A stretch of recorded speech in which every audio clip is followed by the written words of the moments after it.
A couple of things for today. My email, jroberto@lifelongfaith.com. After the workshop, I'm going to suggest a couple of ways we can follow up. So as you go through the day and you're thinking, boy, I really want to design some of these things, we've kind of built in some strategies for that post-workshop, okay? So hang with me. But my email, you're always free to write and ask for resources and help and that kind of stuff. So that's an open invitation. Vibrant Faith is the group I work with now full-time. There's still Lifelong Faith, which sounds very impressive, Lifelong Faith Associates, but you have to realize that the whole staff of Lifelong Faith is here today. All right, so at least, so it's just me. So Vibrant Faith, there's 3 of us full-time, so it just felt like a massive increase in staff, right? I'm going to be, and you'll have on the handout, the Seasons of Adult Faith website, I'll use that as a demonstration site with you today. Here's what we're going to do today.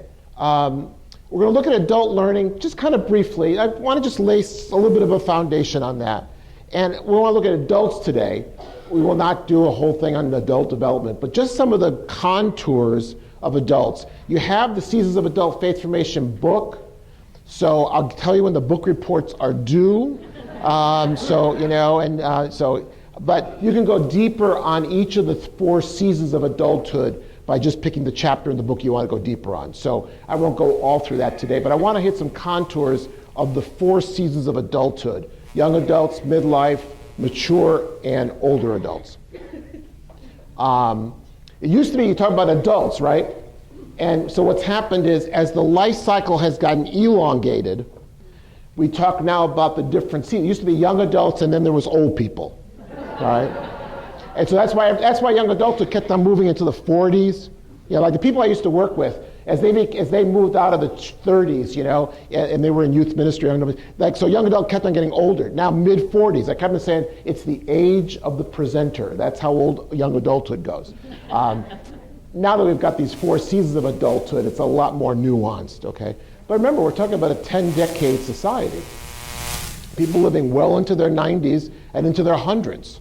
So that's a dramatic shift, and that's changed the adult life cycle, but it's also presented some unique opportunities and challenges for every organization that works with adults, okay? So we'll talk about that. Adult Faith Formation today, some of the contours of that. So how are we thinking differently? You'll see one of the big headlines today is that a lot of adult faith formation, not just in Catholic parishes, but really in Christian churches across the country, has been primarily program-centered. Okay? Whether it's been large group or small group, we purchase some kind of resource or a program and then we market it to adults. Okay? So we're going to shift that emphasis. We're going to say, what would adult faith formation be like if you just started with the people? Their life, their situation, their needs, their time availability, and got out of the marketing business and got into the responding business. Okay? So we all know every church does their 4-week Lenten series. And you can predict right now who will be there in 2019. Right? You know who's going to come. It's Wednesdays. It's 7 to 8:30. Okay? It's in the church. Okay? Or if you have a parish center, it's in the parish center. And you know the 37 people who will be there. And you're praying now that nobody dies this year so that 37 will still be there. All right? All right? So you know the script, right? Every church is like that, though. So there's nothing special about any, but that's because we've operated out of this program mindset. I'll give you another example. I worked with a large Presbyterian church. I just was doing a 1-day workshop with them. And they said, we're really having problems with our adult Sunday school. We really want younger people to come. I said, well, what's the average age of people coming now? They said, it's probably in their 60s. Because they have done the adult Bible school since Jesus walked the earth. So it's got to go back 50 years. It's an older Presbyterian church, beautiful, but it's been in Raleigh, North Carolina for probably 200 years. And they've done adult Bible school probably the whole 200 years, but this version the last 50. And I said, well, when do you do it? Well, we do it between between the 8 o'clock worship service and 11 o'clock worship service. So we do it 9:15 to 10:30. And we're really trying to get 20 and 30 and 40 somethings to come. I said, how many of you have children who are 20s and 30s? And they raised their hand and said, what are they doing on Sunday morning at 9 o'clock? They're sleeping. And if you've got kids, you're pulling your hair out. All right?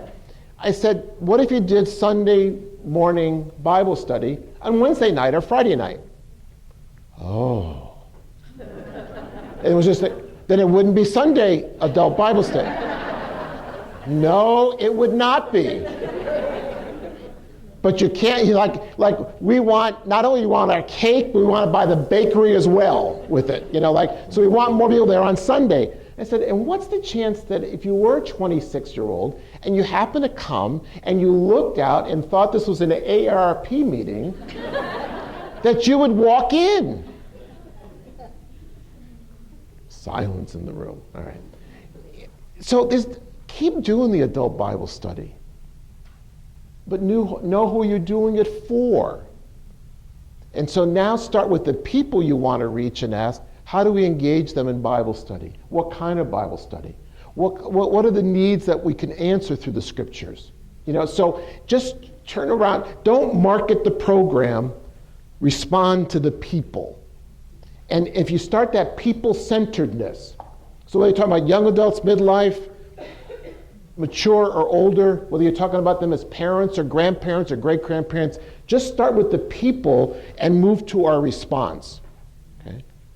I said to this group, I said, you might be pleasantly surprised that they really do want to do Bible study, but they really would prefer Friday night at 10 o'clock. None of you will be awake at Friday night at 10 o'clock. But if you're 20s and 30s, you're just planning for the evening at 9 o'clock at night on Friday night. You're just warming up.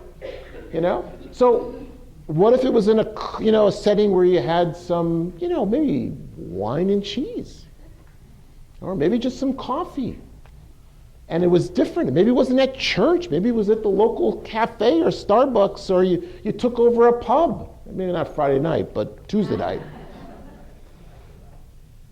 And then the question I got was, could you do Bible study there? I said, well, gee, how often did Jesus actually teach in the synagogue, and how much did he teach out in the country? Point got made. So when we talk about adult faith formation today, we are talking about, there's nothing wrong with programs and activities and resources. They're great, but they're a response to people. People aren't a response to programs. And our job isn't to get people into our program settings. Our job is to help people grow in faith and discipleship and figure out the resources, activities that we need to match with them. So that's the, if you want one fundamental headline from today, that's the headline. Okay, we'll play that out. And then how do we develop 21st century adult faith formation? You'll notice if you're tuned into what's going on in education, and New Hampshire's a good example because you've got the virtual learning academy, VLOX. I don't remember all the letters that go with that. But you have a great example right here in the state of more personalized education. The Diocese of Bridgeport, Connecticut, I just saw in the paper yesterday, Diocese of Bridgeport, Connecticut, their schools are starting personalized education in their Catholic schools. And how we personalize and differentiate the learning around the students. So it's, again, student-centered education. So we're going to talk a lot about how do you personalize adult faith formation? Because you deal with a whole lot more diversity than a third grade teacher does. You're talking about going from the 20s to the 90s. Okay? But how do we personalize that? I got some tools and techniques for doing that. And then how do we curate resources? In the old days, we bought the resource and that took care of the problem. Now, in the digital age, we have an abundance of resources. I mean, if you started anywhere back in the dark age, the 70s, right? When there were hardly any resources. You had to write them, create them, and produce them. Now it's a question of which resource do you want to use? There's an abundance of those, and usually just a couple of clicks away on your computer. Talk about how to do that. So that's kind of where we're going. It'll be a little bit of something old, a little bit of something new. I'll talk about some digital strategies. I'm on the verge of becoming 68, so you don't have to worry about the digital strategies. I just want you to get the big picture, and when you get back home, find a third grader who will be your technical consultant. That's right. But we need to see this bigger picture of how adult education, adult learning is being transformed right in front of our eyes, and we can bring those insights, kind of our research and design group, and bring those insights into the church setting. and how we think about adult faith formation in the context of what's going on in adult learning and adult education. Okay. So that's kind of where we're going. I'll be back to that later. There's lots of resources that are just, you got the book already. I've got 2 supplements to the book. So if you go to lifelongfaith.com and you go to the journal section, not presentations, there's a tab for journal. I'll show you that this afternoon. But I've got a follow-up to the book, which was a journal we did on the 4 seasons of adulthood, practices, examples of how to work with those 4 seasons. That's a free download, just download it, it's a PDF. And then we did a symposium a couple of years back on the future of adult faith formation. That journal issue is also online. You can download that. All that stuff is free. Books are not, but you have one of the 4, so those are the other books that we've done in the series. Okay. So let's talk about adult learning today. I was intrigued about 4 or 5 months ago. The Pew Research Center did a study on adults and learning. This was interesting. So you've got this study. So in the handout, if you track with me in the handout, you'll get most of the content. I've put the whole PowerPoint slides online. And so I'll show you, online, or if you've already got a digital thing, I'll show you now. Let me do it now. Well, pad, tablet, that kind of thing. It's a little small for a phone unless you've got really good eyes. So if you go to lifelongfaith.com, this is the lifelongfaith.com website. This is where the journals are and the rest. So you'll see it's kind of organized by things that I've done. But you want to go to the Vision and Practices section. Okay, so just go to Vision and Practices, it's right up here. And just go to Adult Faith Formation. It's that simple. And what you'll see is there's a PDF of the PowerPoint, 2 slides to a page. So you want to share with people back home what you did, or that you went to a workshop today and you didn't, go see movies all day or something. You can show them PowerPoint. And then the actual PowerPoint is the one next to it, the PPTX. So if you want to work with a team back home, just download this stuff and work with them. And then I've got the handout that you have today is there. You feel free to make copies of that. I'll talk about some surveys and other stuff, but just know that it's on the website, lifelongfaith.com, and just go to Vision and Practices and just look for Adult Faith Formation. It's there. And if you're interested in the other topics, you can look there too, and you get all that content too. So that's what's up online. So this material from Pew I thought was really interesting. So here's what they asked. They asked people about their adult learning habits. And we know way back in the 1970s, Alan Tuff wrote a book on adult learning. He's the University of Toronto, Ontario Studies in Education. And he surveyed adults to find out how many, how were they learning? And he came across this staggering number. He said the typical adult in a given year takes on hundreds of individual learning projects. Now this runs the whole gamut. How to fix my leaky faucet, all the way through taking a graduate course. Okay? So from the informal to the formal, from the unstructured. So if you think about it, every book you read is a learning project. So you have this whole catalog of things that people would do. He found the typical adult in his study in US and Canada undertook hundreds of activities every year. So part of being an adult is always learning. Okay? Now, this was pre-internet. This was back in the 70s. Now with the internet and the 4 billion YouTube videos on how to do something, there's a YouTube video on how to do everything. Okay? In 4 or 5 minutes you get, they're just, so information's right at our fingertips. So the number of projects that people are engaged in is just enormous. Okay? So what Pew went and they said is, over the last 12 months, what they found is the majority of Americans seek out learning activities in their personal and work lives. I'm less concerned about work. I'm more concerned about the personal, because that's where we're working in. And so the percentage of adults who say that in the past 12 months they've done the following things. Done at least one of the activities below. 3/4 of the people said they had done that. At least one. 58% said they read magazines, consumer magazines, or other publications related to some area of personal interest. 35% attend a meeting to learn new information, like a book group, that kind of stuff. 30% say they attend a convention, conference, etc., which can run the gamut from today to a garden show, or a car show. Those are really cool. Take a course related to your personal interests or hobbies, or take an online course. So people are involved in these multiple kinds of things. They also said, in terms of recent educational experiences, among the adults who pursue personal learning activities, the percent who say that they're learning, 87% help them feel more capable and well-rounded. 87%. Wouldn't it be an interesting benchmark for adult faith formation if people said to us, I feel more capable and more well-rounded as a person and as a Catholic? See, what you have here is a built-in motivator. Why do people participate in adult learning things? Because they want to be more capable and they want to be better well-rounded. They want to grow. Opened up new perspectives about their lives. Almost 70%. I discovered something about myself. Gifts, talents, abilities, insights about who I was, how I can grow, what difference I can make, etc. Help them make new friends, the belonging and the community aspect.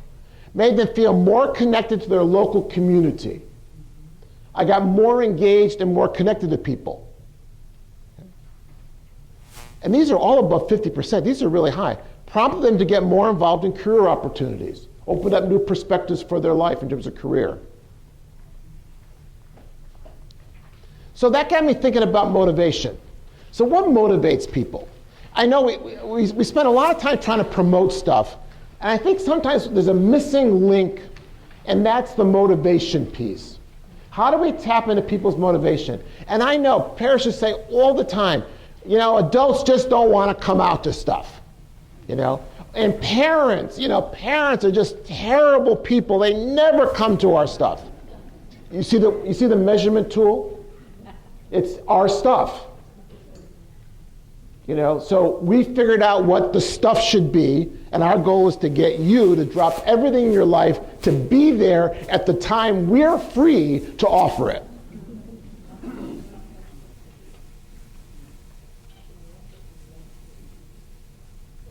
So the store's not open when you're free. The store's only open when they want to be open, so you have to leave work to go to the store. So the coffee shop doesn't open till 9 o'clock when you're at work, and it closes at 5 o'clock before you get out. So basically the coffee shop works when they want to work, not when people actually want a cup of coffee. Just thinking. Daniel Pink has a great book. So here's your second required reading for the summer. All right? So as you make your way to the mountains or to the shore, here's a book. You want to buy Daniel Pink's book, Drive.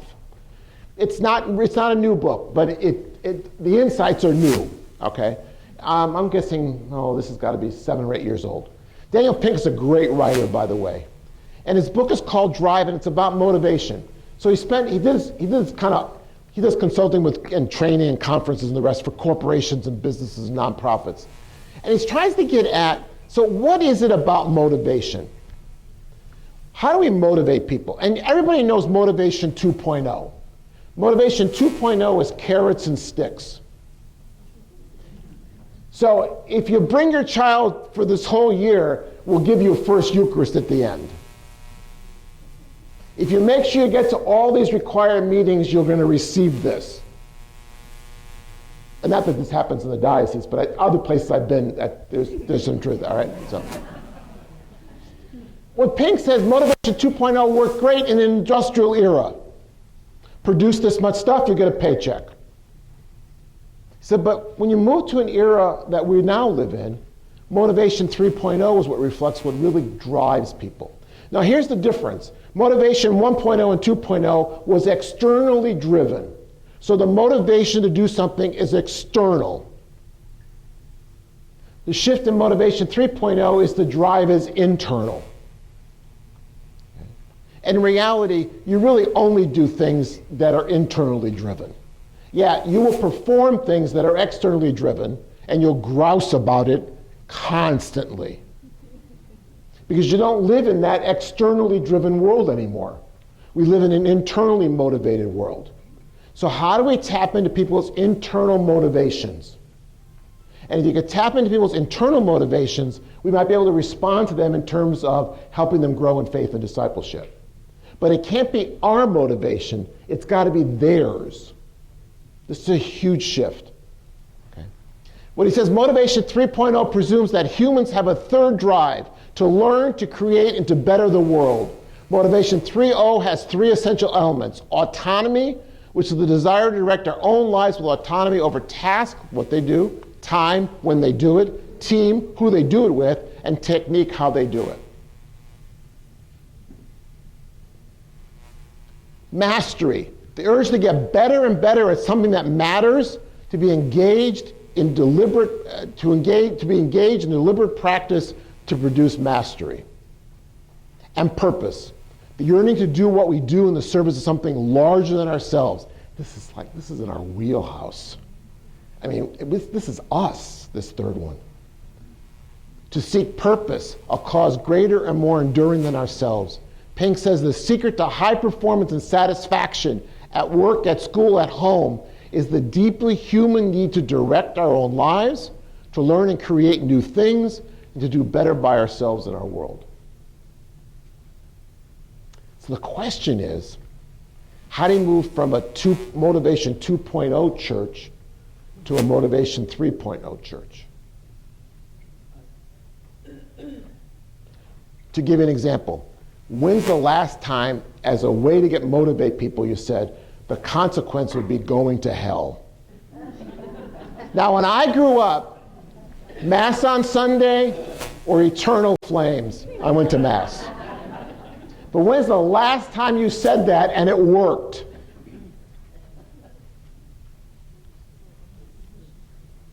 It's been a couple of decades at least. At least. At least. We can identify three motivations for learning. A goal orientation, in which learning is seen as leading to a change in work or personal status. An activity orientation, in which participants' social interactions are especially valued. You notice how these are all different studies, and they're all saying the same thing about motivation. They're just coming at it from different windows. Remember, back in the Pew Research, people want to get together to belong to a group, the socializing piece. Same thing here. A learning orientation, in which a love of learning underlies the learner's engagement and participation. And a spiritual orientation, in which learners seek new meaning and perceive education as a starting point for thinking in new ways. So there's really convergence among these different research studies. So when we're thinking about adult motivation, what are some of the things you should be paying attention to? There's a whole body of research that says when people are making a life transition, that's a big need for learning. I'm going to give you an example. I did a lot of research on parenting, programming, and strategies in preparation for a book we did on families. And one of the most interesting findings, the Center for Disease Control did this longitudinal, hundreds of research studies. There were 3 or 4 of those. And what they came up with was this.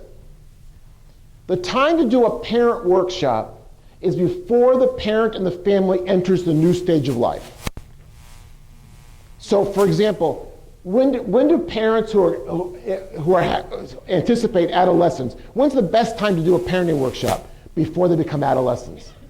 Like at the moment of, oh my God, there's hormones in my house.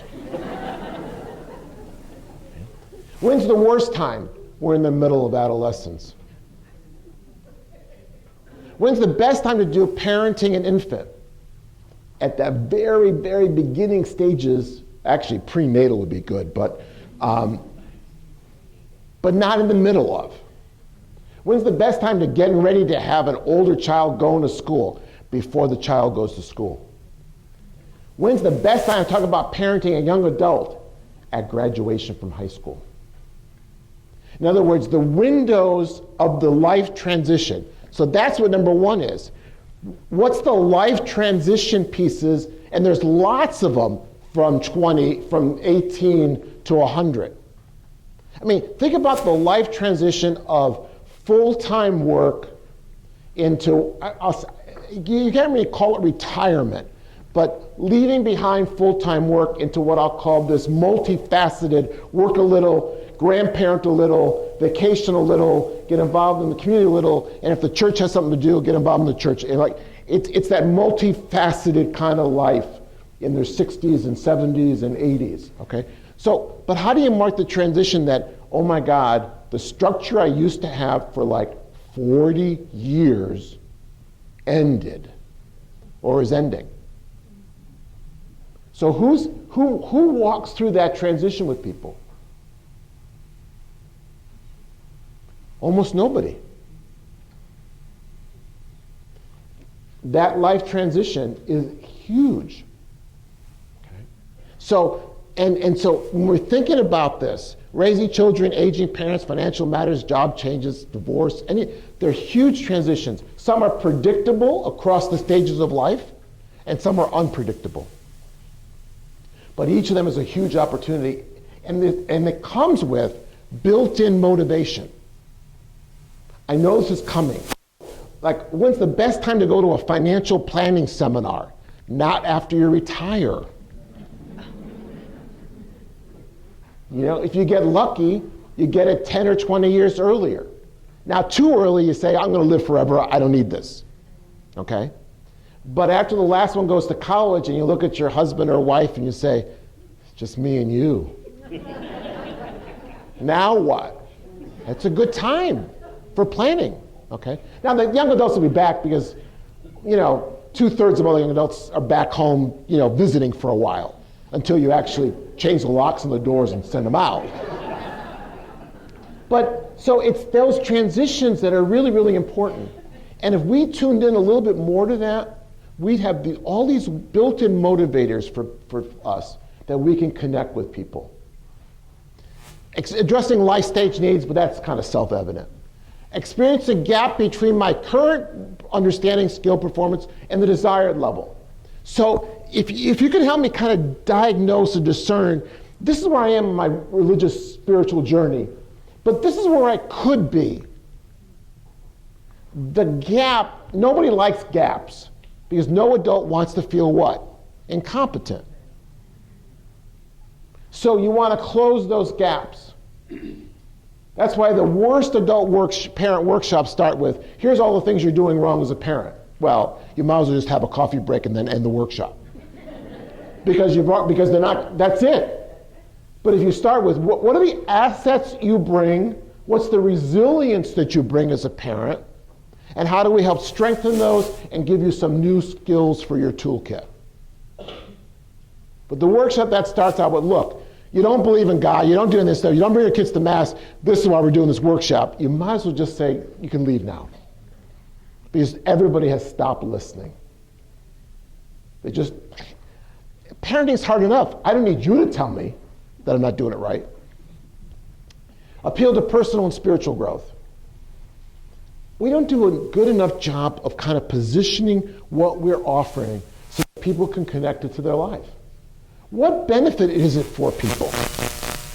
How's it going to benefit them? Will my time of being involved in this benefit me personally, spiritually, religiously? We have to make that case. It's not self-evident anymore. Providing personal benefits, enriching and enjoyable. Like, if it's not enriching and enjoyable, why bother doing it? Okay? So people say, I went to another one of those adult things. Just start by serving really good coffee. Stop by a Maxwell House in Folgers and up it a bit, all right? Really. For the extra $3 or $4, people might be smiling at a workshop, and support the local economy. Learning something new or that could not be done before. We rarely tell people, this is going to be, you're going to get something new out of this. Church history. So how do we present things in a way that says you're going to benefit from this and you're going to learn something new? Tell people that. being together with people, community, and fitting into busy lives. So here's the key. On people's priority list, church is not at the top. I know it comes as a shock to all of you, but it's not.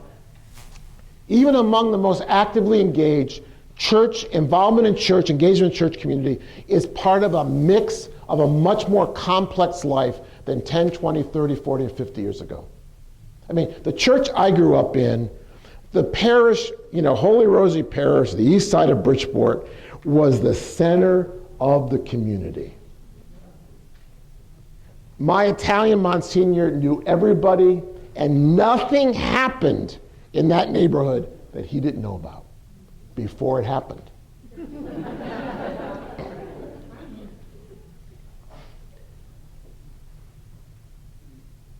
That's not true anymore. So the complexity of life today is we're part of the mix. And we've got to stop taking it personally when people don't come to our programs because they couldn't do it that night. We've got to figure out how do I fashion things around people's lives? Shorter term, multiple times, different ways to participate. Because what's happened is the goal is not getting people to show up. The goal is maturing in faith and discipleship. However that might happen. So we had to change our metrics. The old metric says, well, how many came last night? You can't use that metric anymore. How many are you reaching, engaging, and helping to grow in faith and discipleship? Different metric. I mean, in most parishes, if you measured the metrics based on how many people come to Sunday worship in June, July, and August, you close the parish. So that metric doesn't work. How many are worshiping actively? How many are growing in faith? How many are reaching, connecting with, and engaging?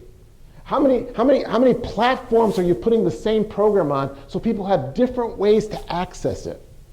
This is all possible today. So that last one's really big for motivation.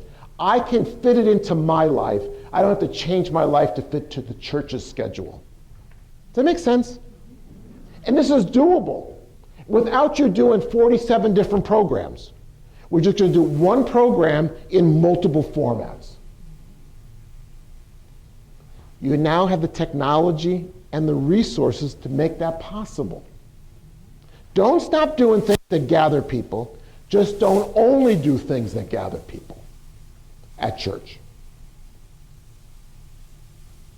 We need to expand what we're doing to reach more people without multiplying the number of things that we do. Like if I sent you out here with 100 new things to do, you would just say, that was a nice day, but he was an idiot. But if I said, look, you're doing 5 or 6 things, here's how to reach more people with those 5 or 6 things, then you might have a clue on how to go back home. That's what we're going to talk about. By the way, I will suggest some new things too, so just so you know. So far, so good. Questions about motivation and starting points. By the way, don't wait for me to pause to ask a question. I'm Italian. It'll be 3:30 before I pause. It's lunch. I got to pause for lunch. All right. Questions or thoughts? Okay, so feel free to ask a question as we go. Okay. So, what new ways of learning and faith formation is the digital transformation making possible? This is big because the digital transformation, now we're into the finishing the second decade of this. So in many ways, the digital transformation really started in 2007. Why in 2007? That's a real question. 2007 was the first iPhone. Now there were flip phones. I still meet people who have flip phones. I say, what is that? It's like a black rotary dial phone. That's the 21st century version of a black rotary dial phone, right? So the advent of the iPhone and all the subsequent versions of the what I'll call the smartphones, internet connected apps, that whole world, that was the big shift. Okay? Because now it meant that you could carry the world in your pocket. So that was now, Sure, we had, snail mail and dial-up, access back in the 90s. Da-ding, da-ding, right, we had that, right? So, and you waited like 3 hours for the email to download. And it was only 3 paragraphs. But what's this digital transformation into the second decade? What's it making possible in terms of learning? Because it's profoundly transforming the way we learn. You might remember this era. Luckily, no matter how old you feel today, you were not around when Johannes Gutenberg invented what was the biggest, most significant technological innovation in the second millennium. Between 1000 and 2000, this was by far the biggest and most widespread innovation, because what the printing press did is it democratized learning. You have to remember, prior to the printing press, like the 0.01% of Europe could read and write, went to school. It was just that 1%, that was it. And when you got to the church world, the only people who were able to actually read and teach were the ecclesiastical authority people and monks who were writing really, really fast to produce Bibles, all right? Like you had to really write. And so the printing press comes about 50 to 75 years before the Protestant Reformation of Martin Luther. So what accelerates the Reformation? The printing press. So if you're Martin Luther and you want to get a Bible, you want to democratize faith formation, and you want to get a Bible in everybody's home, you'd need a lot of monks writing really, really fast, or one of those things, a printing press. And if you want to disseminate your teachings, then you would produce what really is the first catechism, Luther's small catechism and then the large catechism. Now, not to be outdone, a couple of decades later, the Council of Trent said, we want one of our own. But up to that point, you didn't need a catechism, right? Because what was working? Stories, stained glass windows, passion plays, art, music, worship. That's pretty much it. And we went from that multimedia world to the print world. It democratized learning, it democratized education, democratized faith formation. It disseminated the Protestant Reformation. It was the single most important invention between 1000 and 2000, hands down. Luther's catechism, the Council of Trent's catechism, they're all up there. Not really readable, but I think they were in Latin and German, so it doesn't help. Now, I don't remember that era, but we're an heir to that era. We 500 years of the print era. 500 years it dominated. Until this era. Now, I notice there are some people who are younger in our crowd, so I will do a history lesson. So this is the era that I got into faith formation and youth ministry, okay? Then some of you here are old enough to remember when these things were brand new. And some of you do not, lucky for you. At 12 o'clock is a Kodak ectographic projector. Metal, cast iron, heavy. And then with it you carried a couple of slide carousels, right? But this coupled with the boom box, or originally it was just a cassette player. The boom box was a big improvement over the little cassette player you carried around, right? This allowed you on a retreat weekend to do a prayer service in multimedia. This was huge. This was huge. Because we went from a catechism, the Baltimore Catechism, 3rd edition, there wasn't a picture in the book. Question and answer, print, it was the perfect representation of the print era. Now we had slides, but God forbid the little thing on the top of the carousel would come off and the slides, if you didn't number them, oh man. It was like putting It was like putting your songs on Spotify on like play them any order you want, you know. That was the projector. So that revolutionized presentations. You go in, you do a project, and it was really, kind of like you have the song going, and you're clicking through it, and it was great, compared to what? Standing up and just talking. On the right, and you probably have one in a closet somewhere at your church, is the ubiquitous overhead projector. Now, the original ones, you had to handwrite the transparencies, right? And if your handwriting was bad, And then came along the inkjet printer, which allowed you to do color. It just bumped it up a whole lot. And then you'd carry around your briefcase of transparencies and one of these gizmos in the other hand, and some of them even crunched up. But they were every classroom had one of these, every program had one of these. I did workshops. I mean, I had a file drawer of transparencies for all the workshops you did. I mean, like, it's just, number 47, number 400, number 500, right? On the bottom right corner is a VCR. Remember VCR tapes? Okay. Now, if you still have some of those, find out where you can recycle them.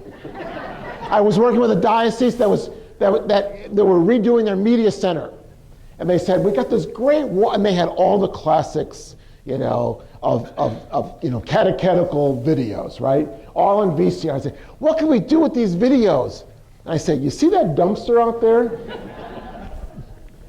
Who's got a VCR, let alone, what would you do? I mean, this is the Netflix era. We're talking about videotapes. I mean, really? In the middle was the Bell & Howell 16-millimeter projector. About 40 pounds of projector, right? And then you had the projector, and then you had the take-up reel, and then you had the film, and then you had two other things you had to carry with you wherever you went: scissors and Scotch tape.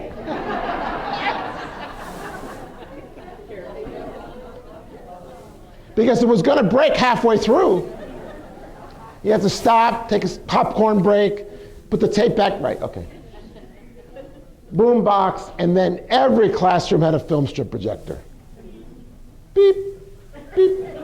And even when and of course the record player next to it. And then they went to the cassette player next to it. And then they took the film strips and put them on video for the VCR, but they kept the beeps. Well, who needs the beeps on a video?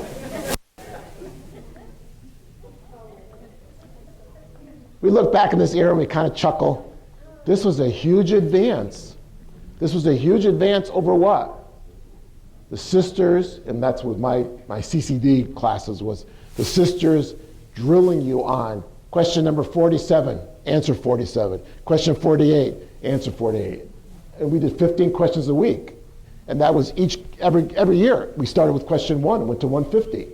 That was after 2 or 3 years of that, it was kind of like, okay, can we move on? Is there a graduate course here?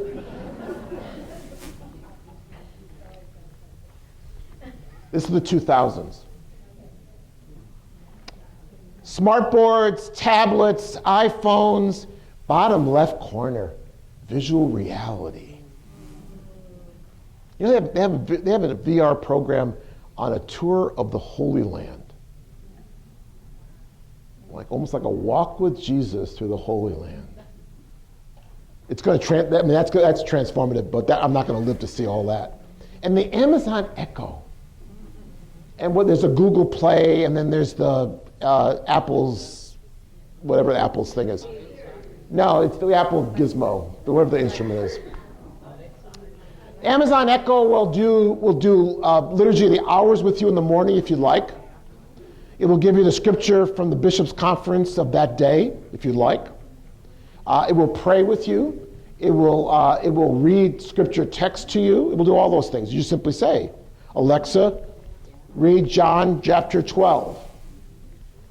And they'll probably say, what translation would you like? And you say, I like New Revised Standard Version. And that's in homes. Now, what do you notice about this technology versus this technology? It's personal. It's colorful. Yeah, that's true. It is colorful. The thing about this technology is, this is a technology that's not institutional. This is what people have. People already, in this revolution, people already have the technology for learning. You don't have to buy anything. That would be really helpful if your church had, like, Wi-Fi. Okay. I have more discussions at workshops of whether churches should get Wi-Fi or not. And so I asked them, do you have electricity? I mean, was your church like back when Edison was around? Well, should we get this newfangled electricity thing? Should we get that or not? I don't know. Maybe. So here's what's happening because of the digital transformation. First, learning and faith formation are now mobile. Learning and faith formation are now mobile. Learning and faith formation are now mobile. Did I mention it's now mobile? So here's the problem. If you are a place-based institution, you've got to figure out how you can get mobile and quick. Why? Because if people can't take you with them, they may leave you behind. So now people have the digital devices to stay connected and to access learning and faith formation on the go. So this afternoon, there'll be moms and dads all across this country who will bring their kids to some kind of athletic practice or game, right? And moms and dads spend, I don't know, 8, 10, 12 hours a week waiting. They're waiting. They're waiting for their kids. At this, everything from baseball and basketball all the way to taekwondo, ballet, choir. You got the general drift, right? What are they doing while they wait? They're on their devices. And the question is, why aren't you on their devices? So 2 years ago, I went to a Little League game, my grandson, and I hadn't been to a Little League game in a long time. And I went to the game to watch the game. How silly of me. So I was at the game. It was about the third inning before I realized that I was the only one watching the whole game. Because I noticed that all these parents in the stand, and I didn't bring my phone, I'm going to a game. Who is going to call me? I don't want to talk to anybody. I'm going to a baseball game. And I'm watching this ritual. Their kids are on the field and everyone's up. Their kids are off the field, everyone's down. It almost looked like church and prayer. Up and down. I'm thinking, what are they doing? Like, what could be so important on that phone on a Saturday at 3 o'clock in the afternoon? Like, they're connected. So I kept on thinking, if you're at a baseball game with your son and you are a selective watcher of that baseball game. Now, basketball's harder, or hockey's harder because it moves quicker. Baseball's slower. So you can actually do the up-down ritual, right? I'm thinking, why isn't faith formation, why aren't our churches on their phone with them? Why aren't we providing great parenting content for them? Why aren't we providing spaces where they can connect with other parents? Because that's what they're doing. Where are they? They're on Facebook, they're on Twitter. They're too old for Snapchat. They're on Instagram, they're checking their feeds, they're accessing content. The guys are on ESPN. The women are on HGTV. I don't know what the women are. But you got the general drift. Second, there's an abundance today of high-quality digital content in all formats. I mean, gobs of it. It's just a couple of keystrokes away. And the most amazing thing is the vast majority of this high-quality content is free. The Diocese of Wheeling, Charleston, West Virginia, which we would not call in the middle of the stream of dioceses. You got to go. It's a destination. You got to go to West Virginia. You don't actually pass ever through it. The bishop went on and got $1 million grant to do what he calls a visual video catechism. He took the 4 pillars of the catechism. He hired ODB Films, outside the box films, to produce 6 to 8 minute videos. Like they took there's no secret to the 4 years: creed, sacraments, morality, prayer. Sound familiar? And they took the creedal statements, they broke them up all into each statements, and did videos for each one of these. High quality content, Bishop overseeing it. In each of the ones, he does a little presentation piece, each of the 4 pillars. I'm doing high school confirmation. Why would I just not use that as my curriculum? It's got young people in the videos, and it's all free. Free. Free. If I had 2 arms, I would have only done that once. High quality content. They took the video, they took the catechism, they turned it into short story form videos that teach the catechism and engage young people. Not an easy task.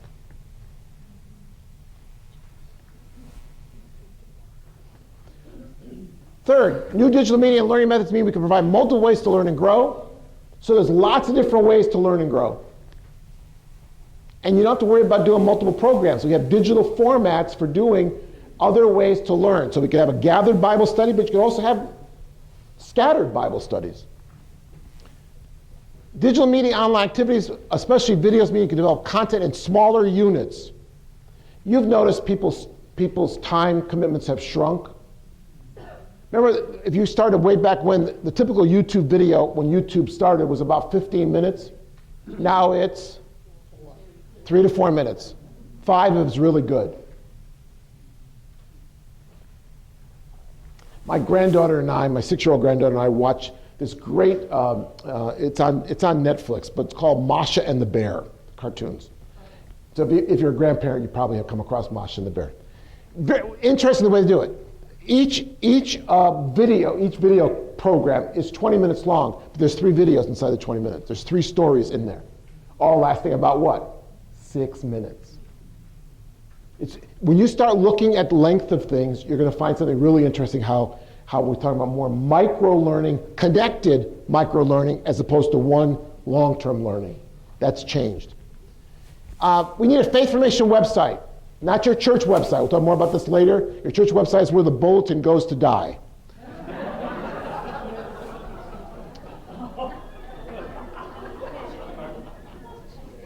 Okay.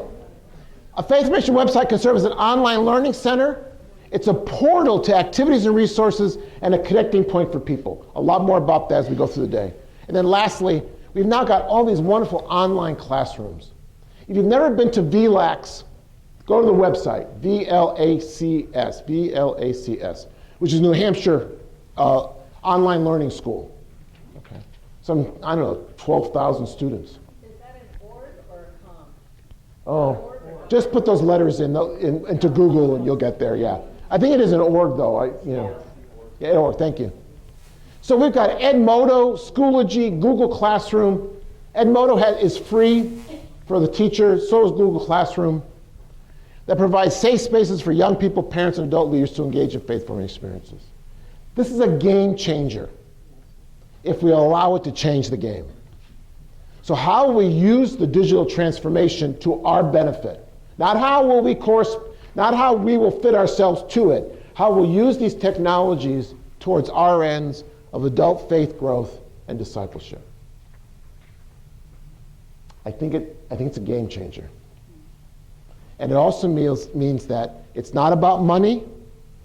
It's not even about buying technology, because people already have it. It's about aligning ourselves to use this to reach people.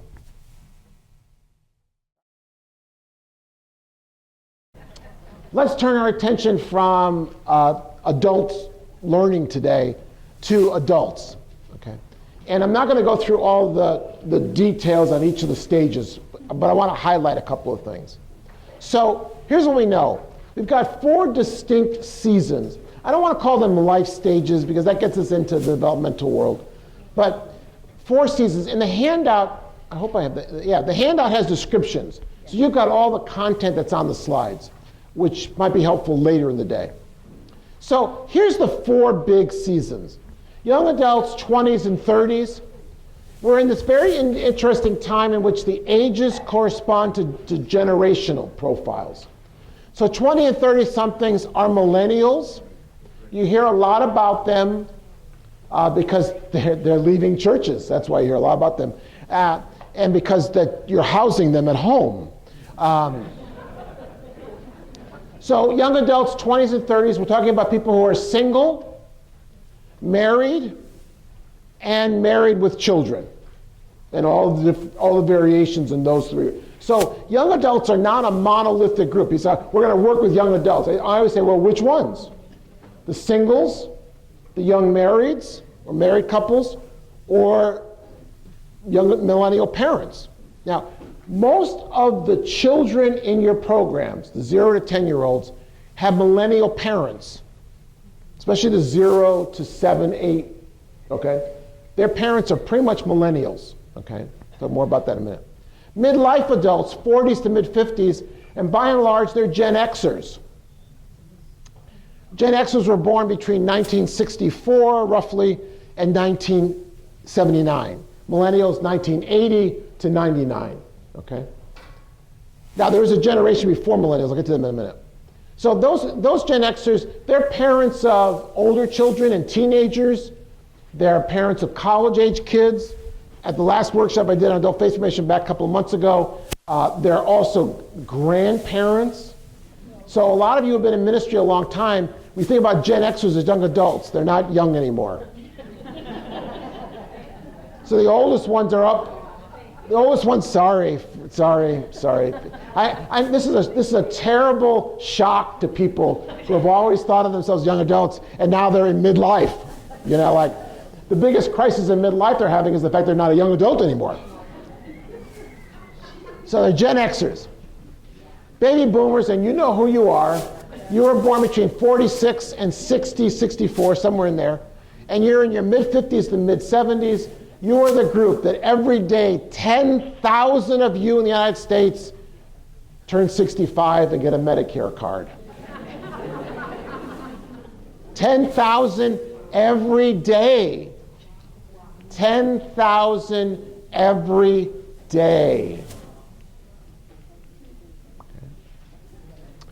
And then older adults, 75 plus, are the builders generation. They were born prior to 1946.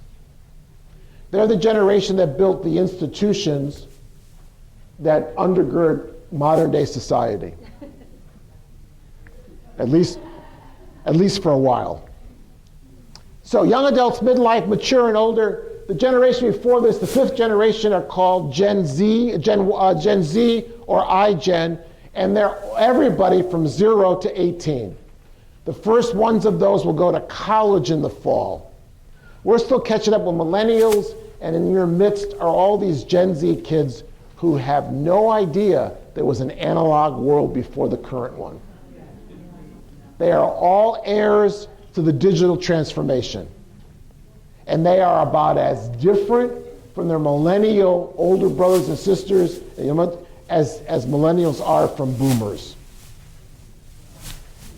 All you gotta do is spend a little time with 3rd graders, and you will realize that you live in their world only by their permission. If 3rd graders, with all the devices at their fingertips, ever got organized, they could take over the world. So you should be very grateful they are not an organized group of people. Which is why when I think about technology and the rest, some of the real great teachers of technology are middle school and high school kids. Okay, they've been living in this digital world, this internet-driven world for the past decade and plus. So every parish in the country has experts on the digital world, but they're all under 18 years old. There was this great commercial that Ally Bank did. I'm going to think it's about 2 years old. But they did this great commercial. Is the grandkids come to visit grandma and grandpa. and they walk up the steps of the house, and grandma and grandpa come out of the door, and they're just carrying all this stuff in their arms, technology, and say, we're so glad to see you. Help make this work. And they turn around and go back in the house. That's perfect, right? Okay. Each of those seasons also has particular life stage issues. Physical and cognitive changes, developmental tasks, that's what you see in the handout. There are particular stages of the family life cycle. So when we're talking about millennials, we have to remember that a lot of them are parents. We're complaining about all those old people who go to Mass every Sunday, and the fact that when we look out, it looks like the hair reflects back all this light at you because the hair is gray. If you started thinking about all of them as grandparents, you would transform the way you think about people at church on Sunday. So if your church is a lot of people between 55 and over, then you have to start thinking about them as grandparents. And so I would suggest this. Very few churches have taken on the challenge of helping grandparents become the faith formers of their grandchildren. Even though you have them there every week. You have them. They move slower. They've had hip replacements and knee replacements. You can run them down. They're findable. They're not moving. Nobody will buy their house anyway. And they're not moving to Florida. Maybe a month in January, but they're moving closer to their grandkids. So they're landed. They're settled. Next Sunday, I want you to play this imaginary game. Get up towards the front and look back at all these old people at church on Sunday and put a mask on them. And on the mask is their social network. Everyone here has 150 people in your social network. So do all those grandparents. And right in the center of that social network will be what? Their kids and their grandkids, or their great-grandkids, right? And then everybody else they're connected to. So instead of looking and saying, oh, nobody goes to church on Sunday anymore, why don't you look out and see the 100 people who are there who represent 15,000 people?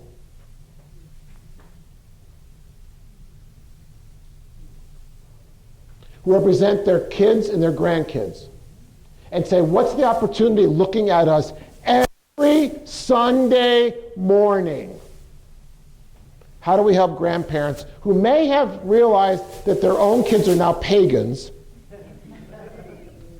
but there's still hope for their grandkids? And how will they share faith with them, whether they live next door or across the country? It doesn't make any difference anymore. Remember, distance is not a factor. How will you equip grandparents? So thinking about these stages really is really helpful because it gives you a window into people's lives and you start from where they are. Okay. That's our basic profile. And every generation is pretty unique. So when you do an adult faith formation program, you say, this is for all the adults in the church. Boy, if you got that, let me know at lunchtime what the secret was that addressed every adult. Because in many ways, the one size fits all adults, that day is gone. It's now one size fits one. That's the shift we're making. So things that work really well with young adults or midlife or mature adult, maybe particularly that stage of life. Now there may be things that go across all of it. We hope Sunday worship does that. But we're going to have to make a special effort that Sunday worship embraces those younger generations. We kind of know it works for the matures and the olders. A little less so for the Xers. And we're struggling with the millennials. This is a national thing. So every generation has uniqueness about themselves, about their relationships, about their communication, the way they learn, the way they express themselves spiritually. We know that. So here's what I'd like you to do. I'd like you to take that sheet of paper on your table. This will be really helpful this afternoon. And you can fold it, but I want you just to do 4 columns. So just fold it into 4 columns this way, long ways. okay? Or landscape instead of portrait, all right?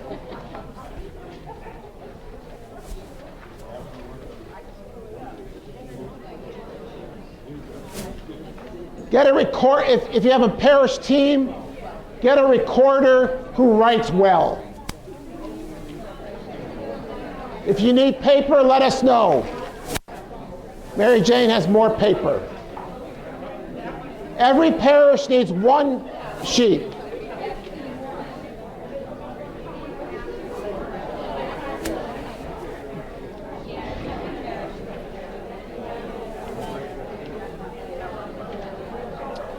Okay, welcome back. That was the now, that's not the hardest part of the activity, is the 4 columns. So, if creating the 4 columns was challenging, I don't know about the next part. All right, so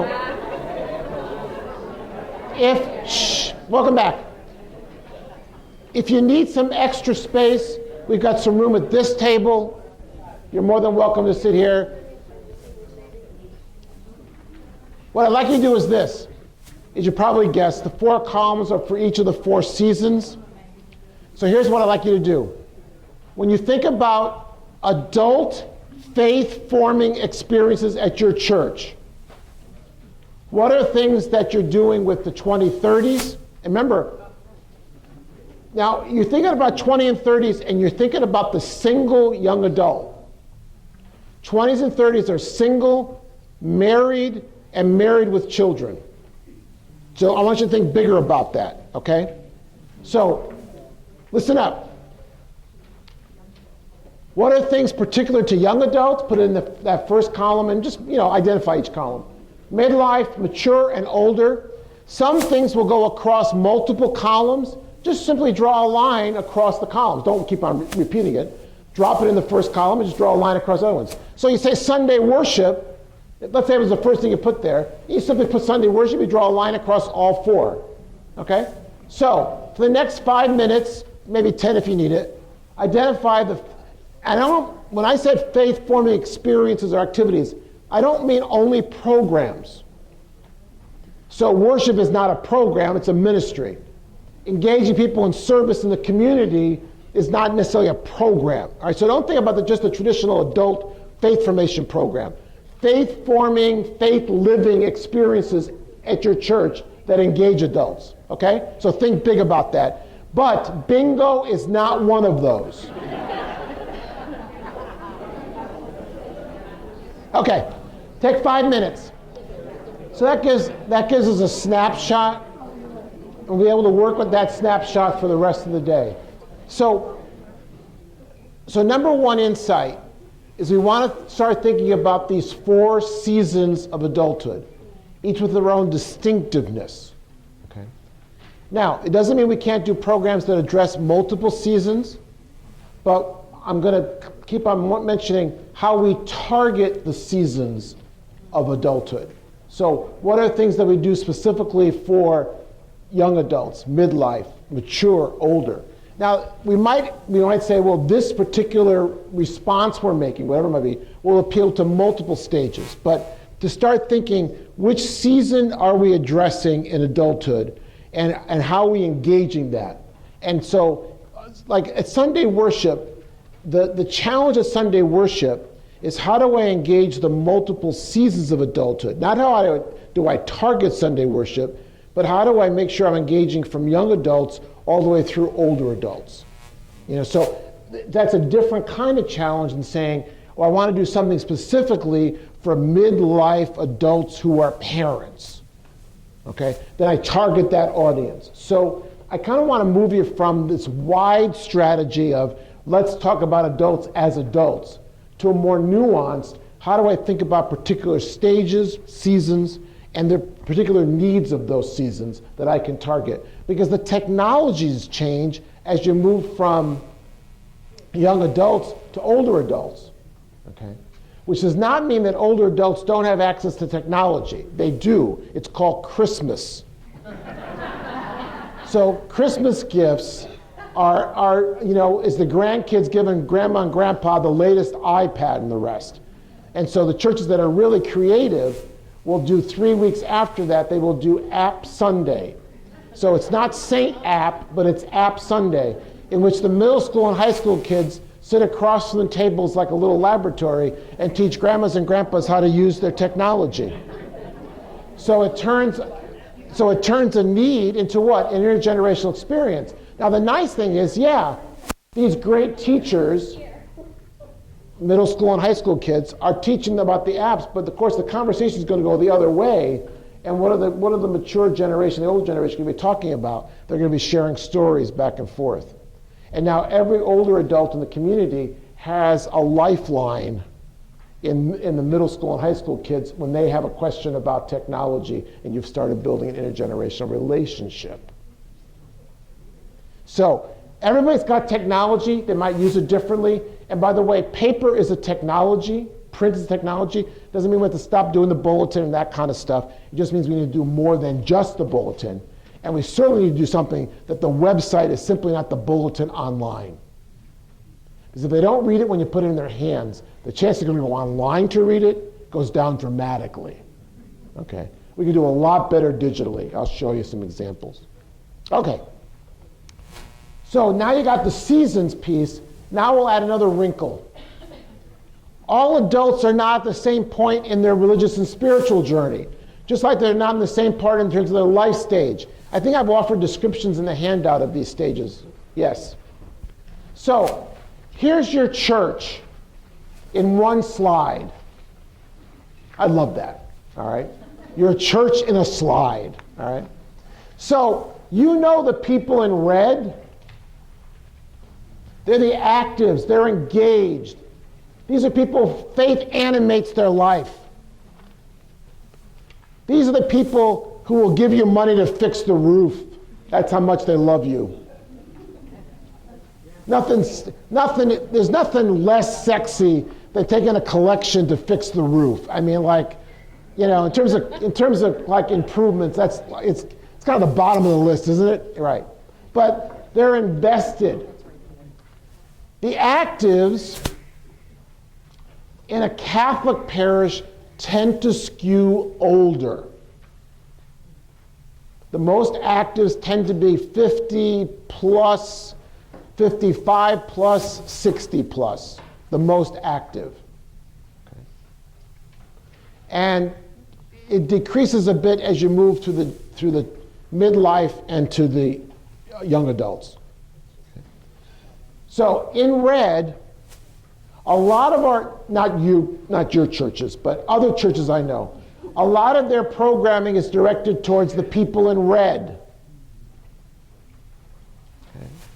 We're going to do an in-depth look at the book of Revelation. Well, you've already really pretty much sliced your population pretty thin of people who are interested in the book of Revelation. Okay? It even gets thinner when you do the book of Lamentations.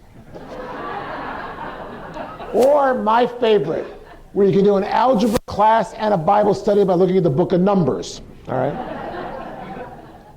So a lot of our adult faith formation is geared towards people who are actives.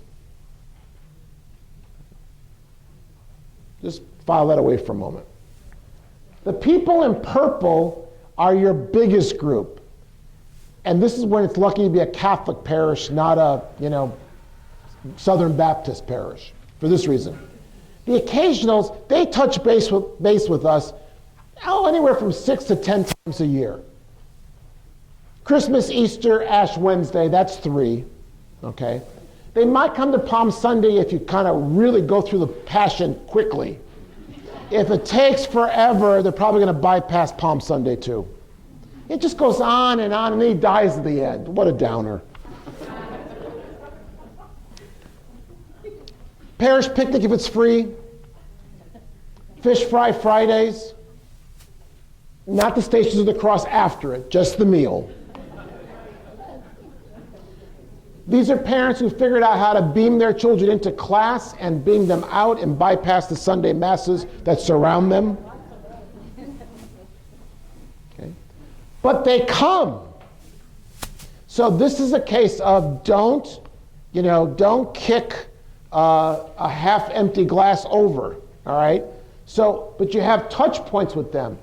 But in most parishes, very little programming is directed to people who are occasional. We treat them as defective engaged. Well, you do. They're simply defective actives. They don't come enough. They're really our biggest problem, This is the outcast group, basically, And they're the whole year you're doing like First Eucharist or now the Restore. They'll be there for the whole thing. Why? Because they're kids. And then they go on sabbatical. Okay. For, who knows? For a while. Or they have their children baptized because grandma and grandpa live next door.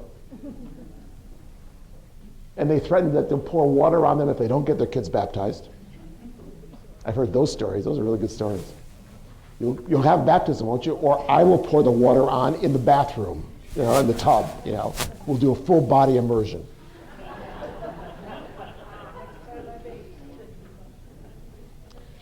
Here's the key. How much of your adult faith formation programming is designed for people who are moderate in their faith practice and occasional in their engagement?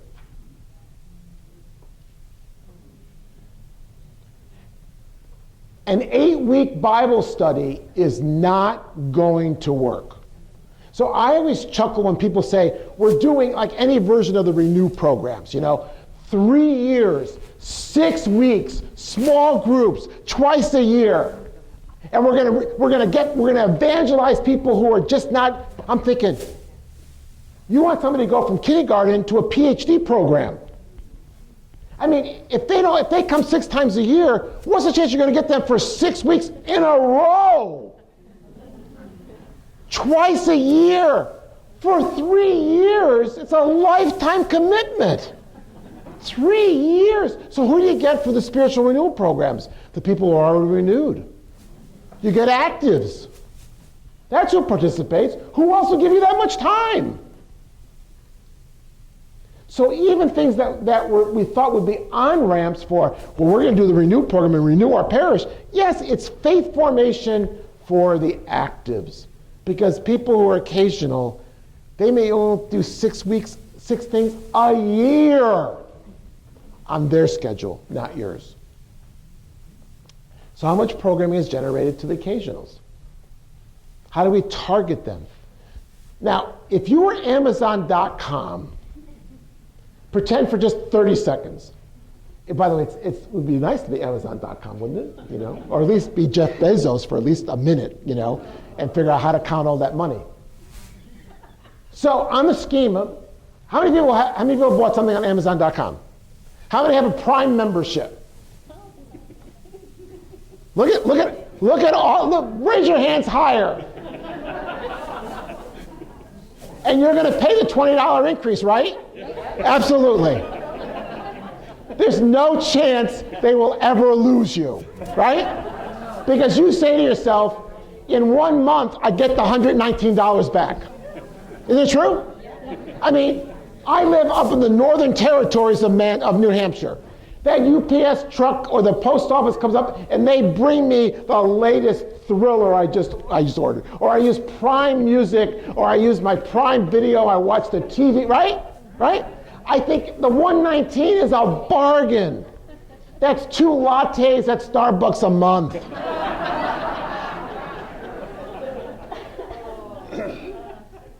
And Amazon knows they have you, and they keep on adding what? Little features, little perks to the reds. If you're a Prime member, you're an active. They don't need to do anything to keep you. They know they have you. And they've had since they introduced Amazon Prime, 10 years ago. They don't need to increase your share of the market because they got you. You like getting emails from them, all 3, every day. And when they do their Black Fridays, Saturdays, Sundays, Mondays, Tuesdays, you're watching what goes on this hour. That's what I want. I'm going to wait for that hour. Your alarm goes off on your computer, so you'll go online to that, right? They got you. They're not marketing to you. They're not spending a dime marketing to you because they have you. They're going for the people who buy a book or something 5 or 6 times a year. Can they move people from purple to red? That's who they're going for, right? How do I get you to begin to make this move from purple to red? Because you're already in our orbit. You're just kind of out a couple of, you're not quite Pluto. You might be Neptune, or Saturn. You're kind of out in the orbit, but we want to bring you in to get you into close Earth orbit. They'll spend a lot of time trying to do that with you. Market to you, connect with you, show you the benefits, right? Because they know it's easier to get somebody who has a positive experience with them and some touch to move this way, right? What if you adopted that methodology? What if you thought, how do I take 6 times and make it 8? How do I make 8 10? How do I make 10 12? How do I make 12 14? Instead of condemning the people who, and you do. I mean, in your darker moments, like February when you're not getting enough light and there's too much snow on the ground. You sit, and really, at workshops, I have to bring a therapist in sometimes, just for the whining and moaning over those people who are just occasionals, who sap your psychic energy. That's what you would have had if you were here in March.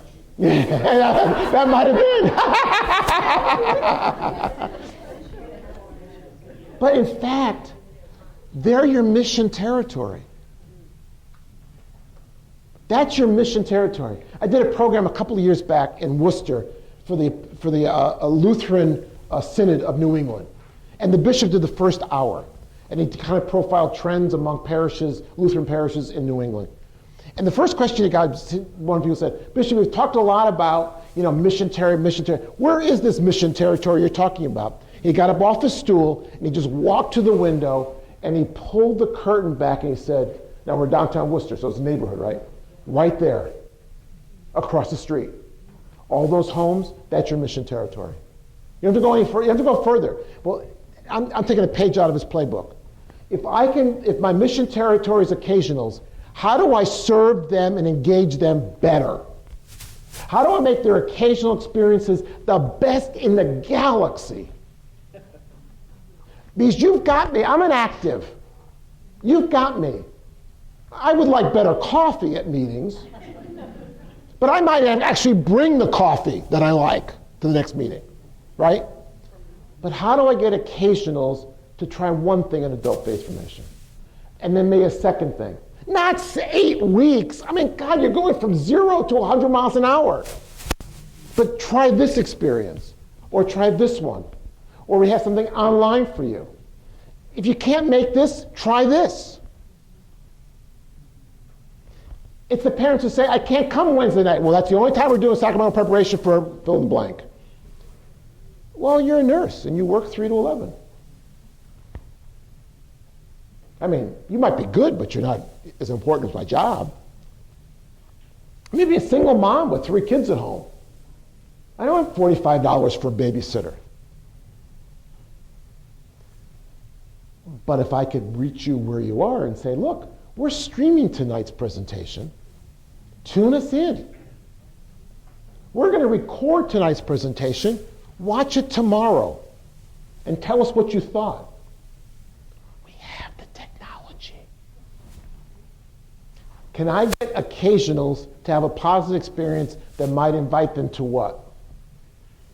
Try something else. Try something else. Try something else. Go from 6 to 8. Go from 8 to 10. 10 to 12 engagements. Can I turn Christmas and Easter into my biggest evangelization experiences? And not just hope I can get to the Monday or the day after Christmas still breathing.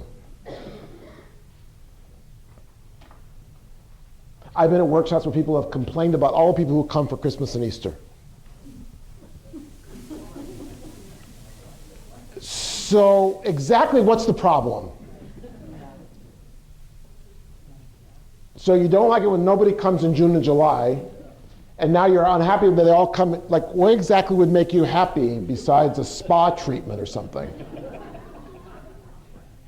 But that's what I mean. So when we start thinking about adult faith formation through this lens, the question is, I know I have active, I need to, across all the groups, young adults through older adults, and I need to be able to target them and help them grow, but I need something very different for occasionals.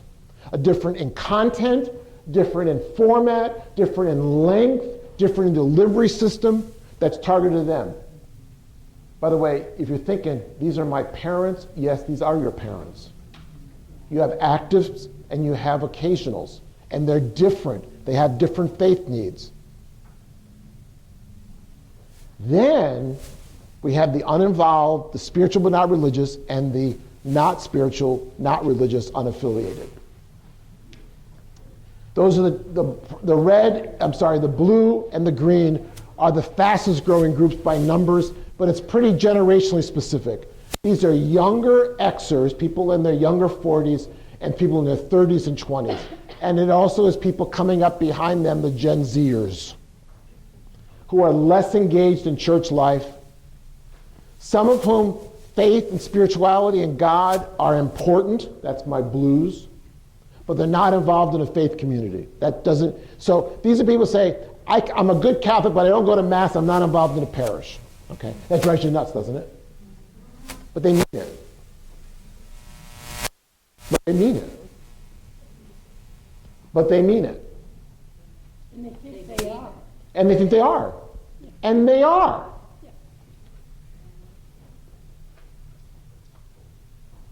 So now the question is, with that group, how to give them some taste and retaste and re-see experiences. So that group, the uninvolved, they have to meet Jesus and the church again for the first time. And who's most likely to bring them? So you have 6 young adults who are engaged in your church. That's it, 6. You take them to dinner every month to keep them. You should, if you're not, you should. Dinner every month. Christmas cards, birthday cards, Those 6 represent how many other young adults? Do the math. They have a network of 150 people or more. Lots of them are people their age. You only need 600 adults in order to do what? Broaden out faith formation with 20 and 30-somethings. You don't need 100. You just need 6. The 6 gets you the 100. So the question around the uninvolved is, how do I begin to provide distinct experiences, connection that fosters belonging and involvement? So don't start with a 12-week study of the catechism. How do I find ways to engage them? And then maybe you're going to find the ways to engage them is not at the church, but out there in the world. So what are they already doing that's religious or spiritual? Engagement in service. Prayer. Spiritual stuff, not religious stuff, but decidedly Catholic stuff, if you can make the connection. Walks for breast cancer. I mean, when you think about where the 20s and 30s are involved, care for creation. I mean, I can do the 7 principles of Catholic social teaching if you'd like me to do and connect all of them, but you see where I'm going with this. Okay? They're not making the connection, but we can. We're the interpreters of that tradition and make that connection for people. So they just need more experiences of what? Church being present in their world, not them being present in our world. So this is faith formation that's portable, that's mobile, on the go. This is really doable because all you need is 6 young adults to help you access these folks. And they're decidedly younger. They're not my age. Where would I go at this point? I can't even figure out how to be uninvolved. Not spiritual, not religious. This is often for us a country way too far. These are people for whom religion just doesn't mean much. They may have stopped believing in God or in any way the God of the Bible or the God of our tradition. Okay? And so religion just doesn't have much impact in their life. There's lots of people among young adults that could be 25% of all the young adults in the United States. It's huge, absolutely huge. That will take some very new initiatives to connect with their life. And most of the time is other people than us have to connect with them to be able to build a bridge. You see them, by the way, you see them at other people's weddings and funerals, their families' religious traditions and symbols and sacraments. You see them. So they're not like, they've gone to live on, Mars or something like that. They're right here. And their connection is through other people. Oftentimes, their moms and dads, grandmas or grandpas, or siblings. In any typical family with multiple kids, you probably have people stretched out across that whole spectrum. When I have a lot of grandparents at a workshop, I see a lot of this, which is the lament over, we raised kids in a Catholic household, did all those things, and we have people spread out. Well, because the culture is powerful, and because people are adults. And they make choices about faith and spirituality and religion. So you can do everything right and people still choose a different path. What do you think? Yeah. And the key is you have to start from the center out. So people say, well, I want to go at those people who are uninvolved. I think that's really good. That's really good. But you have to work up to that. What I mean by that is that you have to start at the center. In other words, the actives have to have a great experience of adult faith formation and of church. Great experience, because they're going to be the what? They're going to be talking. They're the testimony and witness out there in everyday life. So if they're not having a great experience, you got to work on that first. Don't go trying to convince people. That's why all this evangelization efforts is drive me nuts sometimes. We got to go out and reach the people. We're not involved in the rest. Well, if the people who are coming are not having a great experience, who's telling the story? A program's not going to tell the story. People tell the story. Okay? So work concentric circles. Think about the next 3 years and how you want to build out. Not in the fall. Your low-hanging fruit are the people in purple. There's no use going to the top of the tree. Start with the low-hanging fruit. In other words, you have contact with occasionals. How do I want to enhance that? But it has to look really different, no matter which of the groups I'm working with, than the reds.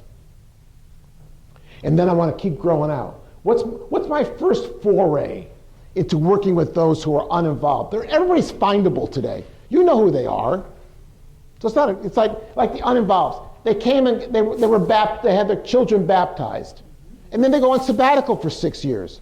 Well, they haven't gone anywhere. Their life is over. They had a child.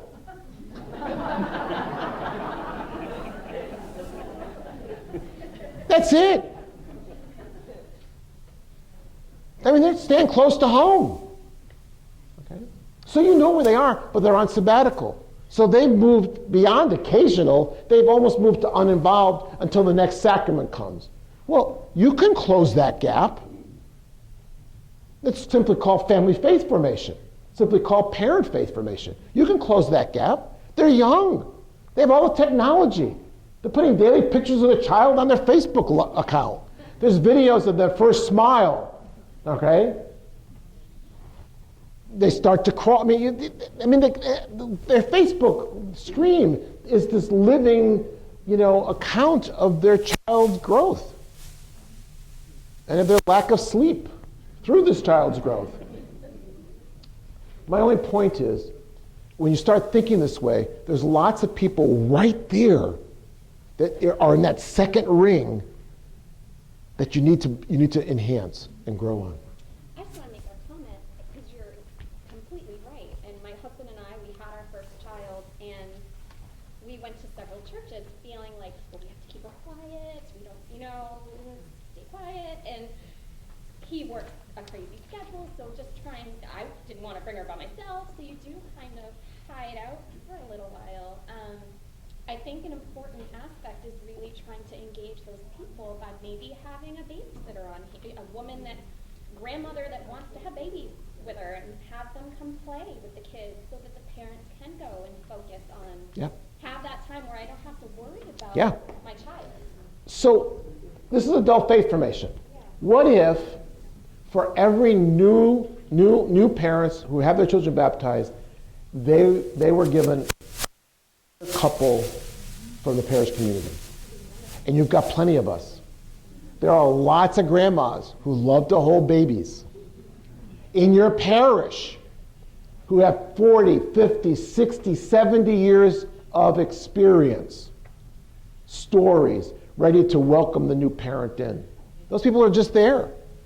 A little formation, a little support, a little encouragement, and then every new parent can have a veteran parent who has survived. And now, like, I have a good friend who says, if I knew grandparenting was so much fun, I would have bypassed parenting.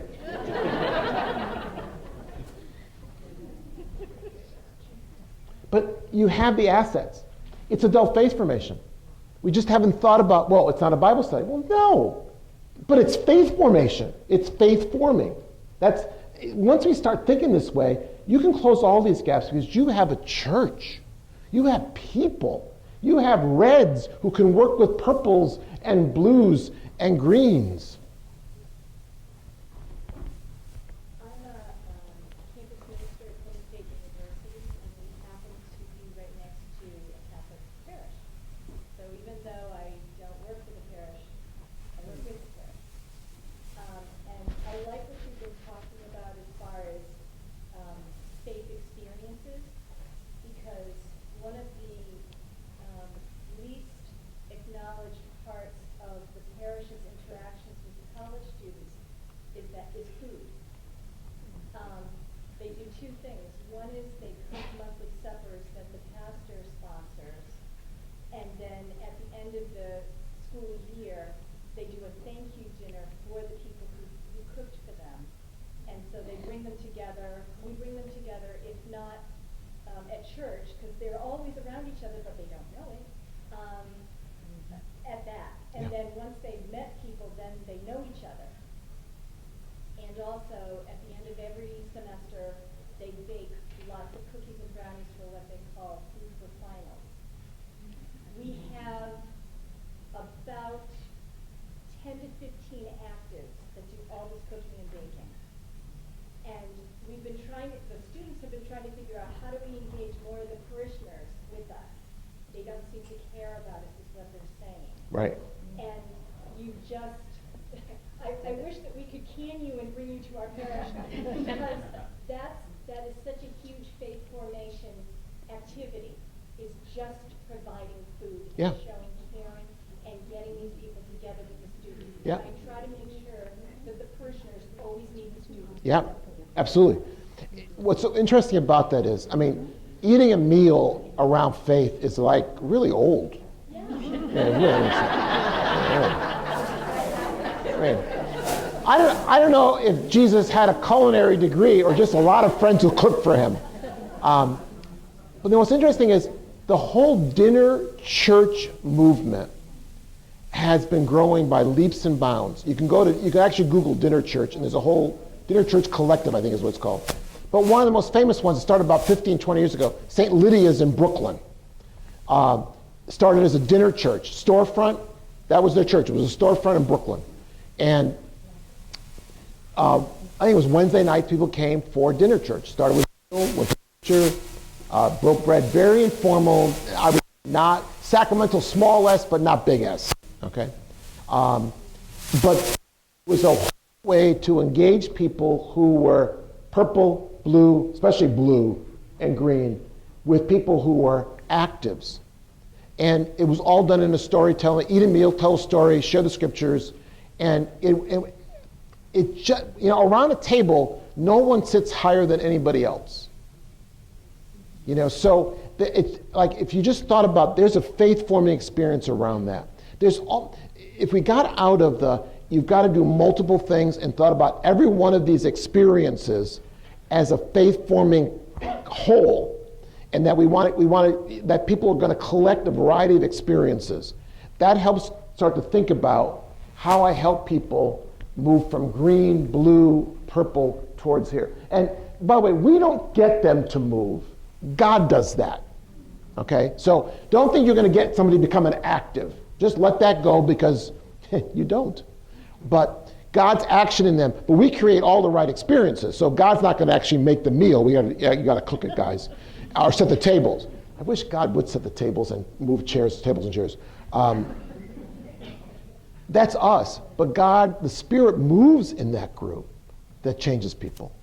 But if you don't have those experiences, whatever they may be, from a dinner church meal experiences, service out in the community, mentoring, whatever they might be, that's room for the Spirit to work. But we've got to create those experiences and just get out of the fact that these things have to be longer term. Each one should be a whole and a whole experience. And then just offer multiple ones and not worry about, will you come to this one and this one and this one? No, you'll come to this one, maybe the next one's you're too busy, then come to the next one. I just want to provide this is a buffet of things. And so in our buffet of possibilities, you may not eat everything and not in the same order, but we're going to provide a variety of experiences for you. We can do that today in ways we couldn't have done it just 10 or 15 years ago. And some of it is just basic stuff. Eat a meal, share a story, break some bread, share the scripture. Simple. And if you had a washer and dryer going on at the same time with college kids, you'd be eternal. I mean, that you would be the destination. Free clothing services. Yes, I would like to share something that we do at St. James and Augustine, and we do it every Sunday. It's a coffee social. We call it cafecito, and it's all free. And of course, we bring all kinds of food. I mean, we a lot of food. It's totally free. It's a good way to bring someone. I have done it personally, a friend, and I invite them to mass, and then downstairs to the cafecito, and you sit around, you talk, and maybe next week they'll come because they like the little group that They met people. experience that they. Somebody they can go with. By the way, I like cafecito a lot better than coffee and donuts. I mean, it just bumps it up a whole notch. Yeah, but it's somebody to go to church with, or somebody to do a service project with, or somebody to share a scripture with. I mean, the with part is really important because a lot of the hospitality and welcoming that needs to characterize everything we do as church is especially important for people who are in green and blue and purple. You're home here, welcome here. I'll give you an example. This would be a good way to close on this. I want to share a website. You'll notice right off the bat it's not Catholic because the bulletin doesn't pop up. Or the picture of the church doesn't pop up. Those are the two most prominent ones. This is United Methodist Church in Leawood, Kansas. What started out as a word play, it's a much smaller church back in 2000, and it's grown dramatically. So it's kind of like a United Methodist mega church. That sounds like a contradiction in terms because most Methodist churches are really tiny. So.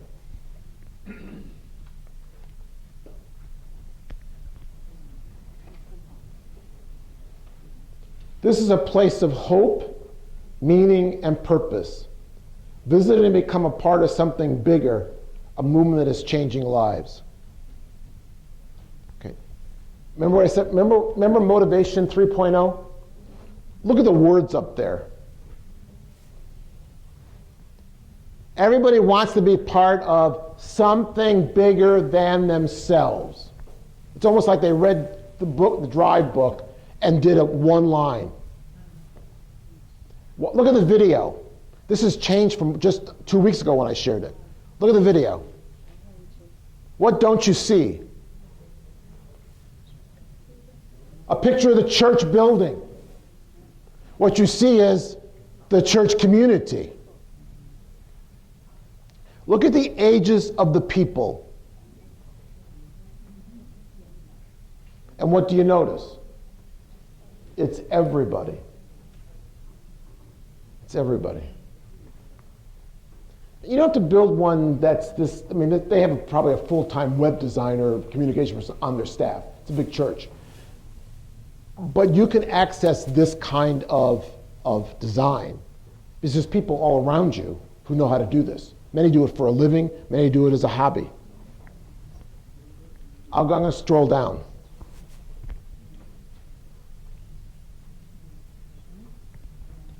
Worship with us. We'd love to have you at any of our 4 locations in the Kansas City area. So they have multiple sites. You know, Catholic parishes that now have like the mother church and satellite ones, we should just call that multi-site churches and we'd be really hip. So now we have this kind, like, call them multi-site. People say, wow, you have multi-site. Well, that's really cool. You know, well, we got there a different way than they got there. But it's the same thing. It's multi-site faith communities, right? One church, multi-sites. It's just simple things we should do. You got to stop thinking old. Find community. Join us as we strive to live as Christians who know, love, and serve God. Know, love, and serve God. The answer to the second question in the Catechism, Baltimore Catechism, was, why did God make you?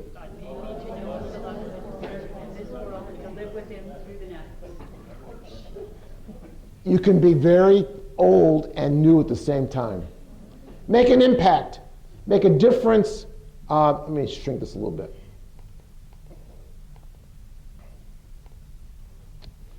Come on, you can do it. There.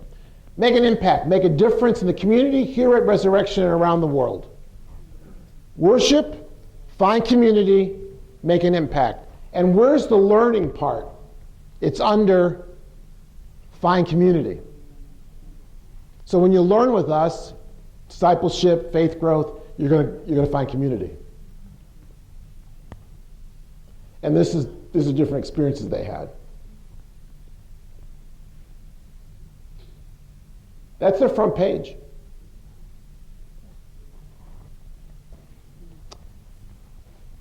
Go back to my continuum. Everybody can find themselves on that front page of the website. And if you're thinking about church or a friend recommends you who's a member of Resurrection recommends, check us out. What do they mean when they say check us out and you're under 50? They mean go to the website. Go to the website. They don't mean, drive by the physical building. Now, if you're over 50, they might. If you're over 60, they definitely mean go to the building, all right? Check us out online and look at the message. It's a very simple, by the way, it's a very simple message. And it's carried by images and great words. We can do this. We can absolutely do this. Take the mission statement off of your church bulletin and bring it to life online. Ready for lunch? So, welcome to the afternoon. We'll make a turn towards what does this all mean in practice this afternoon. But I thought I would start with the afternoon quiz. So I'm going to read you a quote from a church document. I want you to tell me who wrote it. All right? Now, you don't have to say it out loud. I'll give you the answer, so it's not like. But I want you to think about who wrote this. Who wrote this? This was the quote. The conditions of the society in which we live oblige all of us, therefore, to revise methods, to seek by every means to study how we can bring the Christian message to modern people. Does the church, or does she not, find herself better equipped to proclaim the gospel and to put it into people's hearts with conviction, freedom of spirit, and effectiveness? We can all see the urgency of giving a loyal, humble, and courageous answer to this question and of acting accordingly.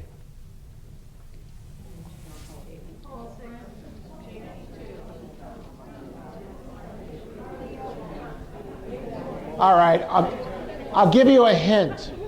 1973. And he will be a saint in a few months. Pope Paul VI said that in 1973.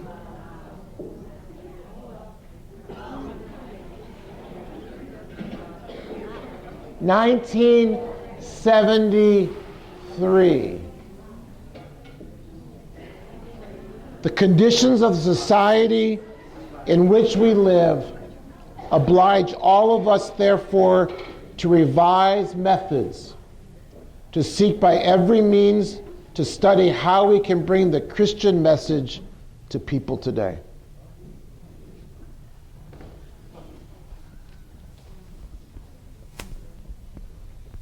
I never heard the quote a pope, especially one on his way to being a saint. That's even better. All right. So, how do we seek new methods for a 2,000-year-old gospel? That's the challenge. Okay. So, I want to kind of map out a little plan we're going to work this afternoon. But before I do that, I have an activity I'd like you to do. And this will connect us back.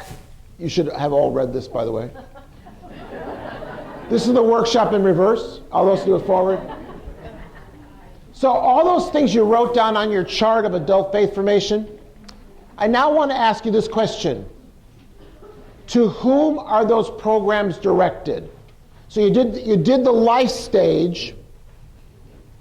Okay, you did the seasons. Now think about what we currently do in terms of red, purple, blue, and green.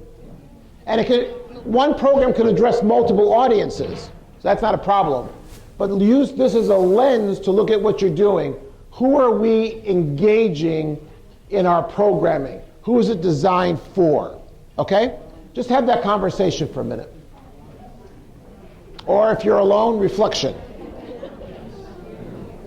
Thank you. The arm has power. From the first activity, looking at the seasons, and now the second activity, what insights are you gaining? So if you had to say, here's a couple of summary statements, what would those summary statements be? Everything that we provide is open to everybody that wants to come, but we're not targeting those. So sometimes when we design things, we have an audience in mind that it's open, but we're thinking of a certain profile we're trying to address. Okay.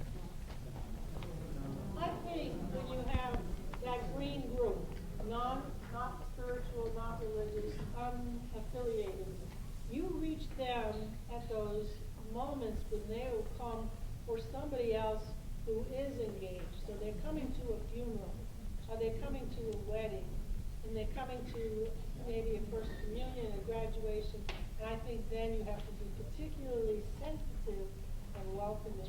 Yeah, so there are, because of the Catholic sacramental system, you have opportunities that sometimes just go, they go begging.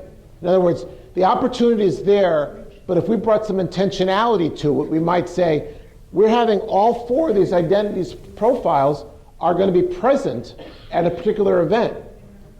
You know, there's a lot of people who come to Christmas as a cultural experience, not a religious one. But they're there. So never complain about those who come to something. Just promise me you won't complain. You know, don't complain about those who come. Sometimes in some churches, the response is to come out with the rules Right. right away. Right. And then the people say, Yeah. I remember why I don't go. Yeah, that just, so it's like, it's running a Catholics Come Home campaign, and they come back and it's exactly the same mass that they left 40 years ago. They say, oh, that's why I don't want to be part of this. Yeah. I think we need a battery, yeah, this one. Other insights.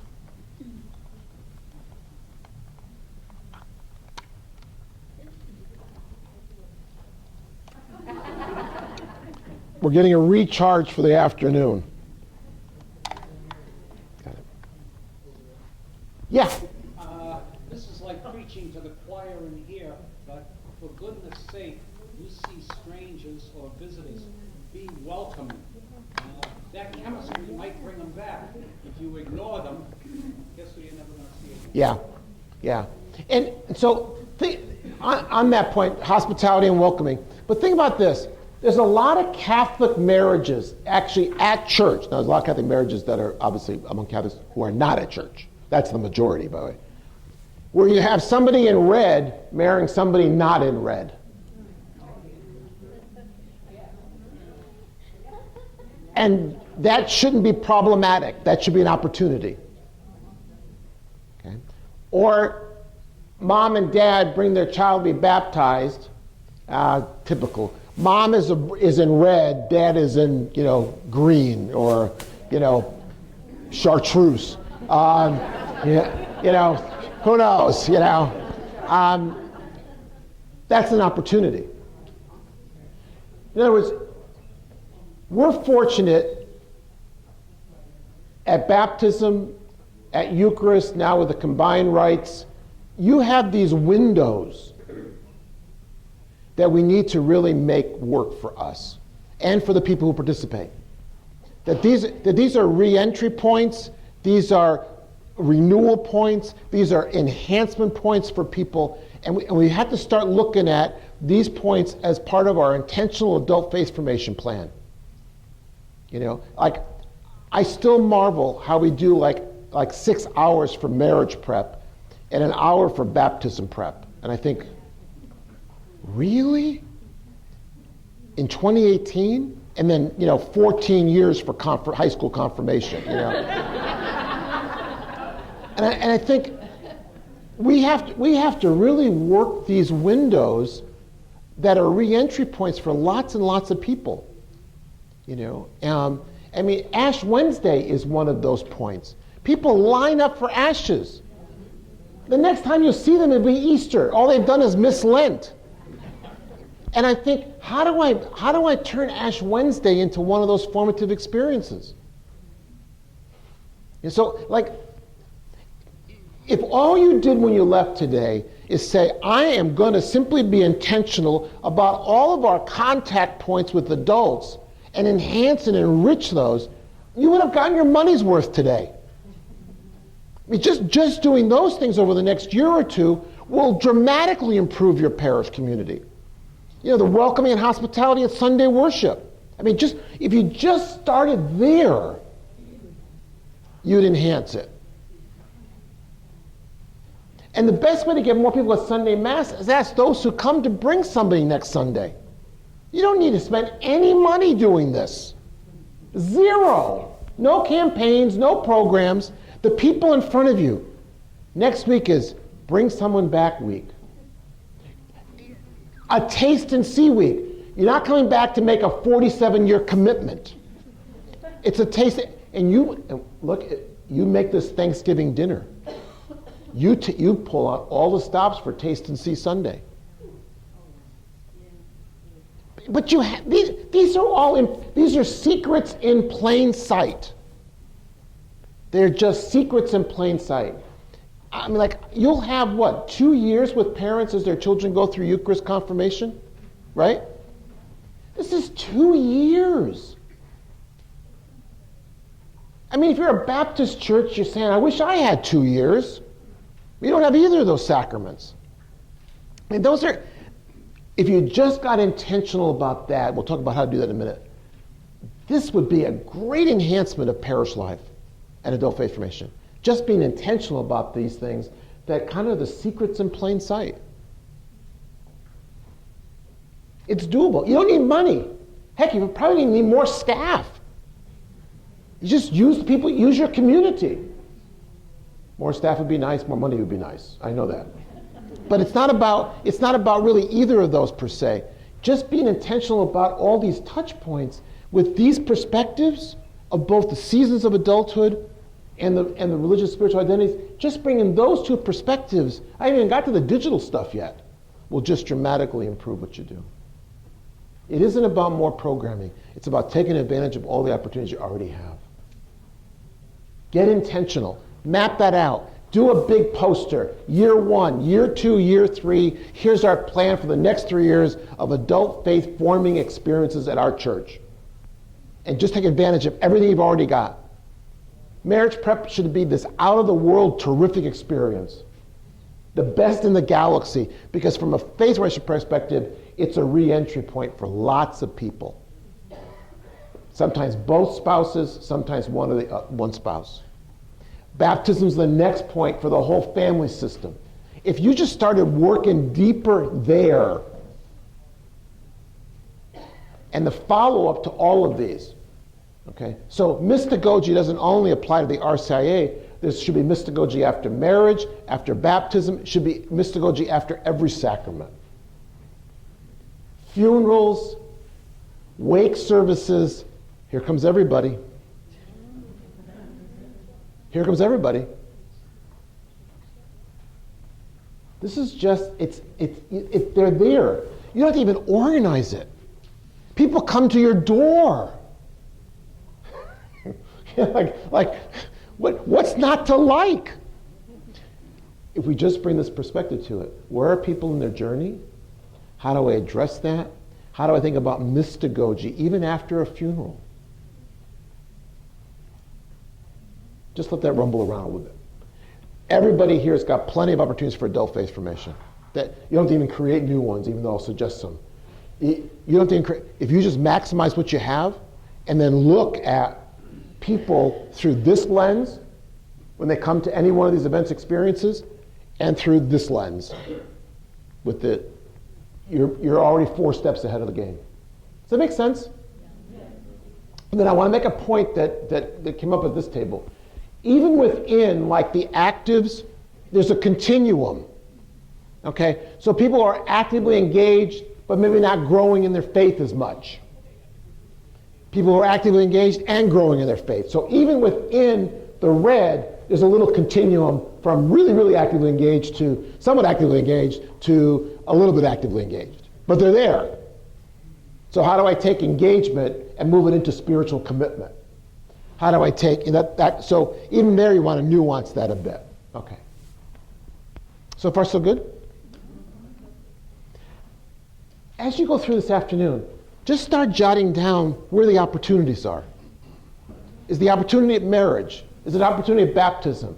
Is it opportunity with the restored right? I mean, think about, just start listing opportunities. Opportunities, opportunities, opportunities. Where are the opportunities already there? That if I maximize these, deepen them, expand them, enhance them, think about the possibilities. All right? So that's what I'm going to do. I'm not going to go through this piece on the profiles, because depending on what target audience you pick, you can go to that section of the handout, draw on that, you can read that section of the book. So that's the, so to speak, the homework. All right? I want to just move ahead a little bit. Everyone got this all done? Okay, good. No, you didn't get it all? All right. So here's what, you missed it? I could do it, that was the MTV style. Your eyes don't work that fast? All right. Or that's the Snapchat style. Oh, there you go. Yeah, Snapchat. What is the purpose of, never mind. So here's what I'd like to do. As we move to the afternoon, I want you to be thinking about an audience that you want to target. And so I've said a life stage. And if a life stage connects with a particular, event in the church, that's good. But target a season or in a life stage. Now, you may want to target a particular sacrament or event, or that's fine too. But I want you to target, I don't want broadband strategies. I want targeted strategies. Why?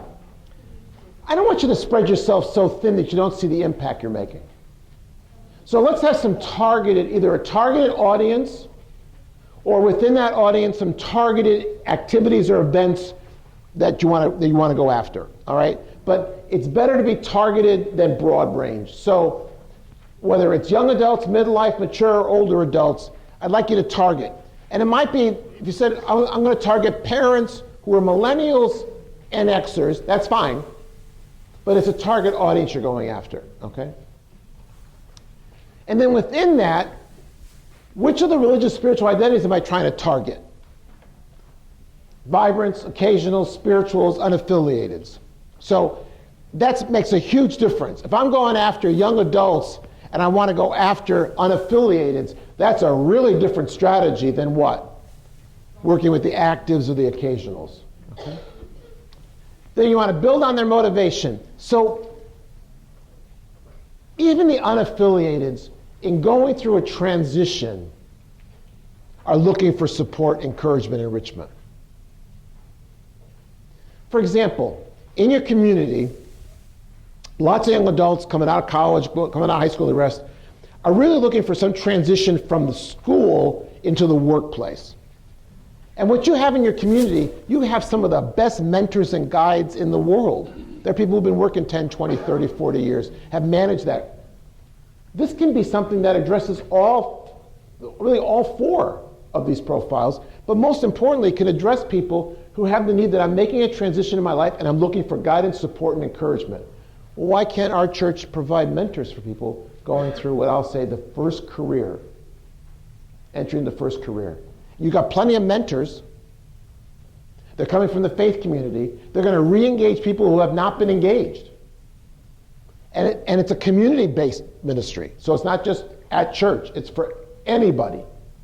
Now all of a sudden you've taken a life transition, first job, first career, and you've made it a public thing, community-based, utilizing your people who are going to talk about what? Work, career, balancing life, all that kind of stuff, in addition to what? In addition to this t-shirt I'm wearing that says St. John's Community on it, right? It's like when you go do a service project and all the kids have, we're members of, and their personalized t-shirt. Well, they get questions like, I've done this when I travel a lot. You see it, especially in the summertime. You see a whole group of high school kids, right? They're going and they got their t-shirts on. That's the way the adults figure out who they are, the mass of people, these orange or green t-shirts, right? But on it, and the question you ask is, well, tell me about your church. Why is this important to you? The t-shirt as a conversation starter. Well, your mentors are conversation starters.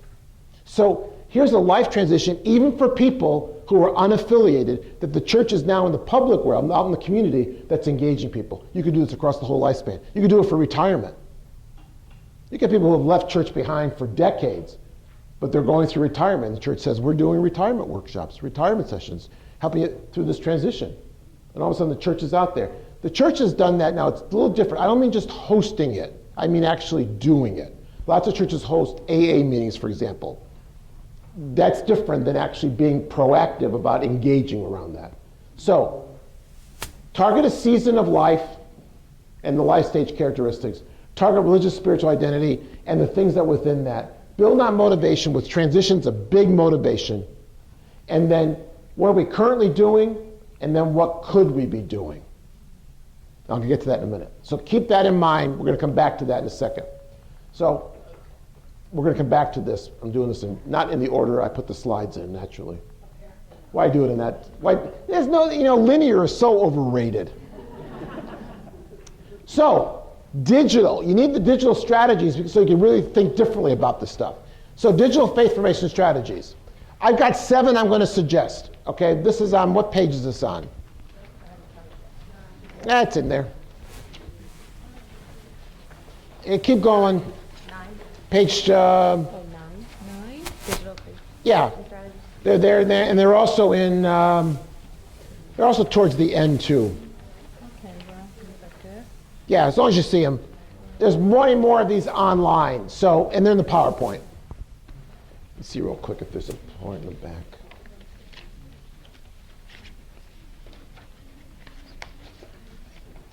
Now, the best place is on page 9. Okay.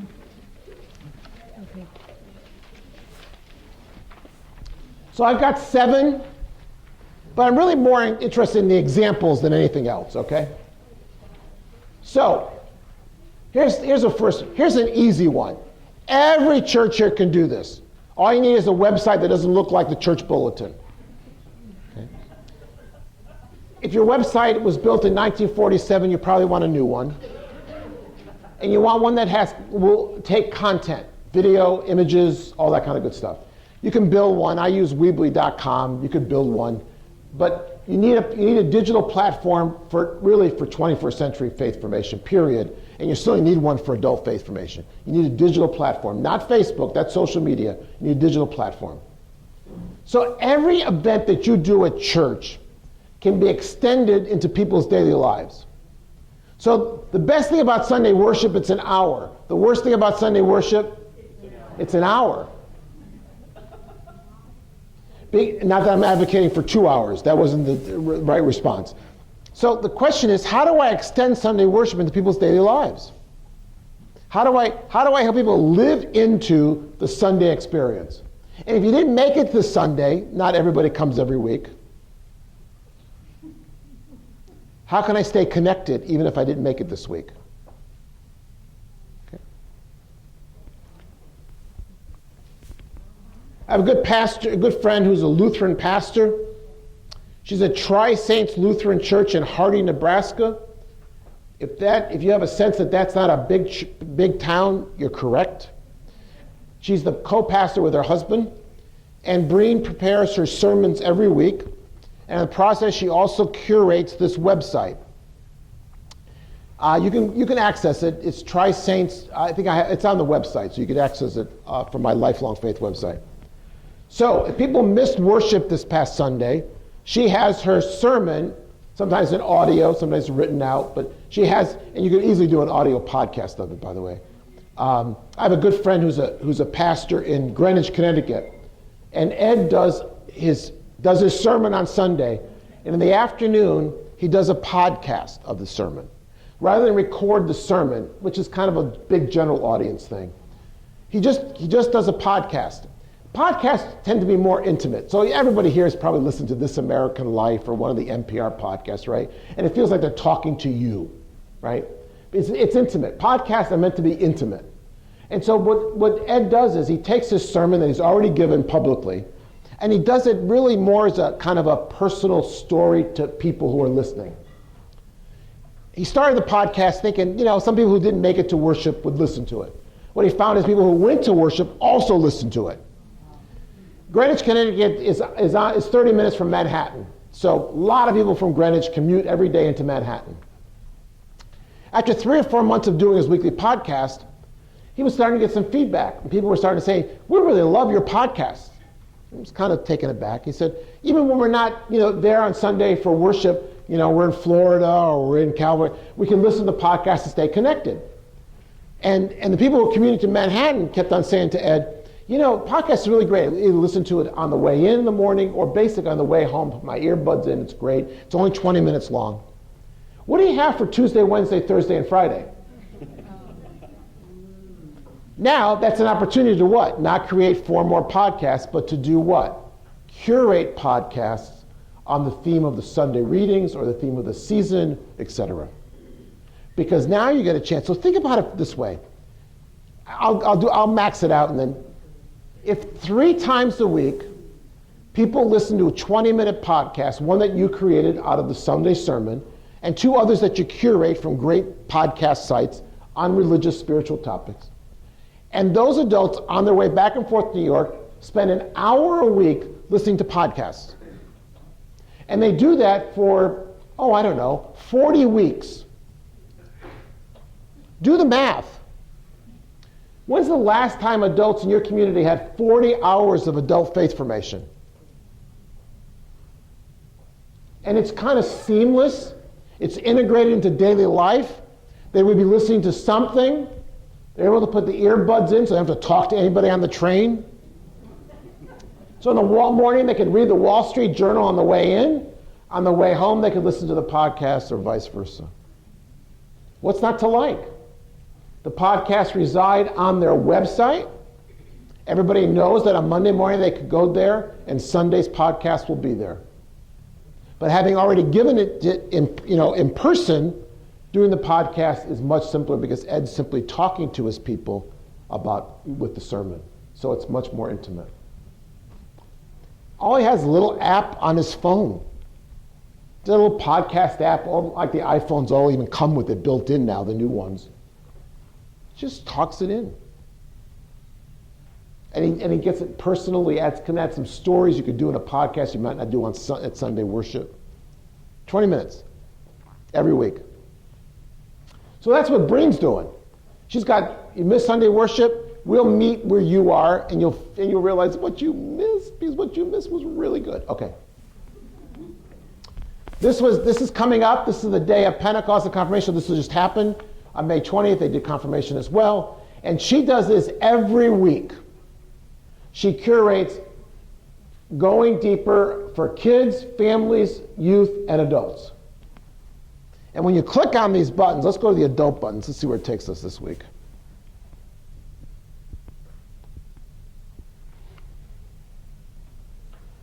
And this takes you to the website called In the Meantime. And you go deeper into the Pentecost possibilities. And let's see, this website is, David Lose, who's a theology professor, was a theology professor at Luther Seminary, is now, where he is, Philadelphia Theological Seminary. This is his personal reflections on the Sunday readings. So, to pick up on what you lost, here's Pentecost. This is the Revised Common Lectionary. Here's Pentecost and the Pentecost possibilities, and you could get the readings as well as the content. John, is that strictly read it yourself, or is it audio? This one is, let's see. I think this is just read it. I think it's just read it. But you don't have to read much. You see how short it is. And David Lose is one of those great, preachers. So she connects to his site. And she does similar, like the ones for kids are going to be coloring activities. I mean, like, it won't be reading, that page commentary. It'll be coloring activities, stories, that kind of stuff. She always includes, let's see if she has it this week. She always includes a comic strip. She subscribes, I guess, to this onuseday.org. And then she curates usually 2 videos, short ones. Most of the time they're animated ones. So 3-minute theology, who is the Holy Spirit, and another one on the Holy Spirit. Every week. Worship with us. We can extend it all week long with devotions, videos, stories, content.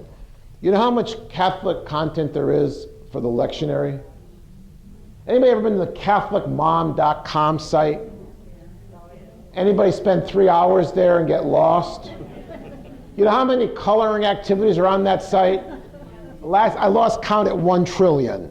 I mean, so there's just tons. So it's really easy. You don't even find, you just have to go to 3 or 4 of these sites. CatholicMom.com, for example, does this work for you. Jared Dees, his religion teacher website, he does that work. Loyola Press has their Sunday readings and church, they do that work. It's all done for you. You just curate it to match it what? You're the matchmaker. Here's my people, here's the resource. And you don't need a lot of it, like a coloring activity, a Bible story. People aren't going to do 14 coloring activities this week. So you want to curate and pick those. I directed a lot of my confirmation parents to Assumption Press. Father Mike Schmitz got stuff on YouTube there. Yeah. And they're short. So you curate those, and what you do is you match them with your topic or theme. In this case, you match it to Sunday morning. Imagine this website. She calls it Tri-Saints Worship.weebly.com. There was Weebly hosts her. That's it. It's a one-page website with the links. So it's got content on it, and then it's a portal connecting you to the content. And then what Breen does at the end of Sunday worship, she'll say, this week online is, ta-da. They actually have a screen, okay? So, but you can simply do the same thing. You can put a little picture in the bulletin or whatever you want. Every week she does this. Now the nice thing is, whether it's the Revised Common or the Catholic Lectionary, guess what will be back in 3 years? Same reading, same cycle. You can enhance it. So once you've done the 3 years worth, you're going back and you're adding some new things, but you're not starting from scratch. Because online, you never delete a page, you simply archive it. So she'll have 150 web pages. You'll only see one at a time. Does that make sense? You could all do this. and just be patient to form the attitudes that over a year or so you keep reinforcing it and people start to access it. People start to access it. But this is the connected strategy. It's very simple to do. I'll give you a second one that's for parents. So a lot of you are going to be working with parents. I forgot to load this one, so give me a second.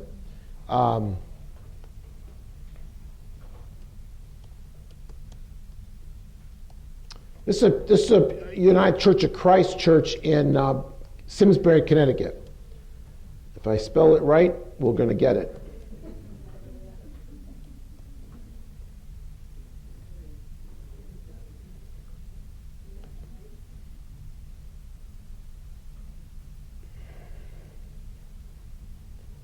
So the children, youth, and family minister at First Church Simsbury. What Cindy has done, this is another Weebly website. They're very simple. You don't have to have a high-tech website, okay? You can graduate to that someday. You gotta kind of get out there and just put a stick in the ground and say we're going to try this. So preschool kids come to preschool Sunday school, okay? But what Cindy has done is that every month she does a family faith experience. Let's see if I can get to this month. Hold on a sec. This is really hard with the wrong hand.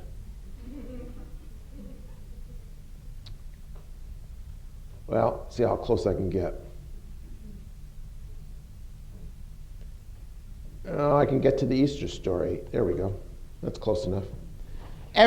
She has a page a month that extends Sunday school into home, and she provides parents of preschoolers and grandparents of preschoolers with a variety of faith-forming activities. Okay? Now, let me make it a little bigger so you can see it better. These are not complicated things to do, all right? So what you'll see here is these here, right here, these things are coloring pages. Easter eggs, chicken and egg, et cetera, et cetera. Okay.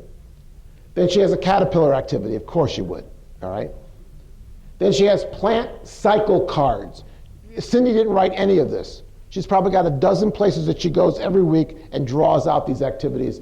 She links to all of them. You have permission to use them all. There's no copyright issues at all.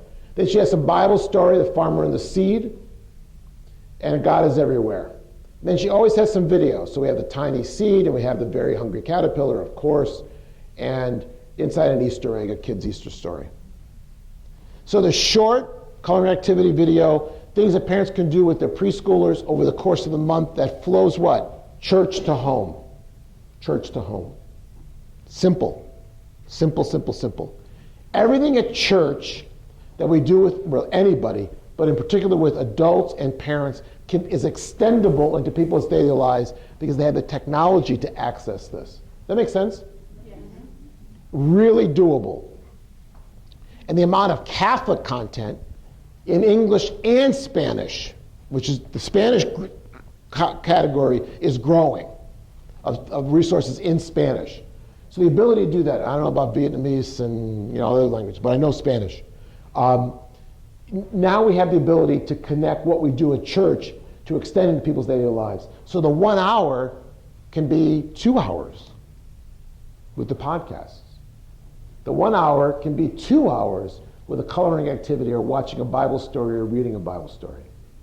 And if grandma and grandpa are in New Hampshire and their grandkids are in Texas, it's still doable because it's online.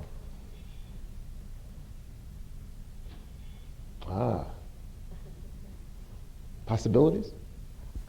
Okay.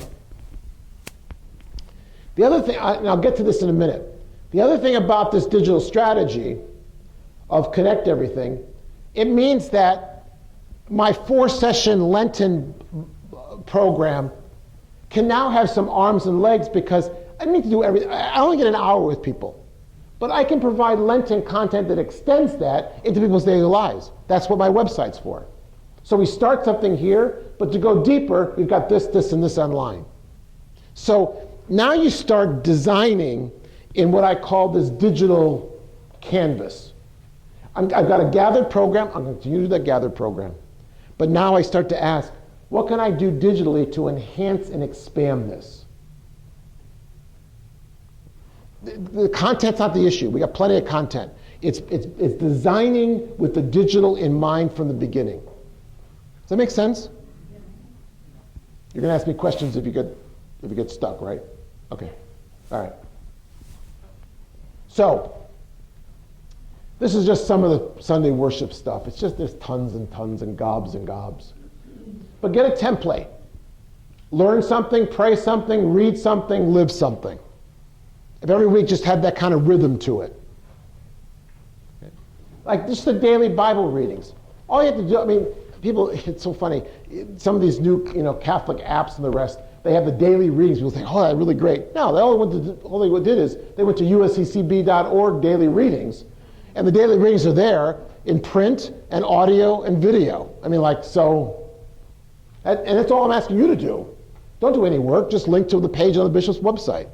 Click on it, boom, it pops up. Here's today. They've already done the work for you. There's Tri-Saints Lutheran. So let's do one event or program and multiple formats, so that my traditional 4-week Lenten series comes in the 4-week package, Wednesday night, 7 to 8:30. The only option people have is to come or not to come. You've done all this work, you've prepared this great content, give people more options. So I bring 4 great speakers in. I'm still going to do Wednesday nights, but I'm going to video record the presenter. I'm going to ask the presenter if he or she would do an hour that I can have my 3rd graders put into 4 sections. These people won't watch an hour unless, it's one of the Netflix series that you sit there for 13 hours straight watching without going to the bathroom. Not that anybody's ever done that serial viewing, but just I've heard rumors. So I do that. My middle school kids would actually do this for me. They'll put a little thick part 1, part 2, and then I could have put a handout online. So I now have content that came out of a gathered program. Now you're not going to get my great coffee. You're not going to get the sense of belonging. But I want to be able to repurpose this content so everybody has access to it. Okay? Because no one's going to know how good it is if you don't video record it. I mean, that's your way of producing it. So now I take a gathered, and now I take it, and I now have an hour that I can do a small group learning design with. So if we meet Wednesday night, and you want to meet on Friday night at your house, invite some people over, have a glass of Chardonnay, Cabernet, or a microbrew, that's great. Access our website, put it on your big 400-inch television with surround sound speakers, okay? And access our website and watch the video. And we've got study questions for part 1, 2, 3, and 4 right on our website. See how the website's forming is a learning center. It's not an information, it's a formation center. So now I can have small groups going. So I can say, option 1, join us Wednesday night. Option 2, form a small group. If you're already an adult and you're in a book group, make us your book group for March. Access the video. You want to do a Monday afternoon from 1 to 3 with coffee? Great. Watch the video. Here's the questions. Here's an article. We're ready for you. And every week will be fresh content for 4 weeks. You don't even know how to video record it. You just have middle school kids. When I spoke in August at the New England Convocation, somebody was recording my presentation with an iPhone. They were probably sitting where you're sitting, and they were just holding it, and they had a little microphone, a little bit of, and they were streaming it live on Facebook Live. I thought, oh, this, the quality's going to be, going to have all. I watched it. I was amazed. Not that I was amazed at the presenter; he was boring. But I was amazed at the quality of the sound and the video. Facebook Live is free. So not only can I record it, which Facebook will do for me, and I could download the MP4 file, but you could stream it in real time. So I'm traveling, I'm in Iowa, and you say, we're on at 7 o'clock, and I'm going to tune in at 6. I'm going to watch it in real time. I could even ask some questions in the chat box on Facebook Online that somebody can moderate. So I can watch it in person, be in person. I could video record it for other use. I could stream it. This is the same program. You've already done the program. This is not any additional work. It is for the middle school kids, but not for you. I can watch it independently. So I can watch the video myself because I'm traveling and I can't get access to it. Or I watch it in the morning, right? I read the article. What's not to like? On Facebook, I could set up, this is my social media piece, I could set up a Lent, let's say next year will be Gospel of Luke. Lent, Gospel of Luke group. And every week I could pose a question or start a discussion. So even if you were in person or online or on your own, we could all interact and talk about this scripture or talk about this content on Facebook. If I had a really younger crowd, we could do the whole conversation on Twitter. So far, I've cost you nothing. Zero. You're already doing the program. One program, multiple formats. How many programs do you do right now that you can apply this one example to? So I have 24 people in person, which is great, but maybe I reach 240 people online. Now the other thing is, if you're already way ahead of me on this, then good. If you're saying, what if 4 churches got together and we each hosted a Wednesday, I mean close by, not one up north and one down at the ocean, I mean close by, and we recorded it, and we all shared the same content on a site, Lent 2019. One program, 4 locations, online. Why duplicate efforts? It's a multi-site church.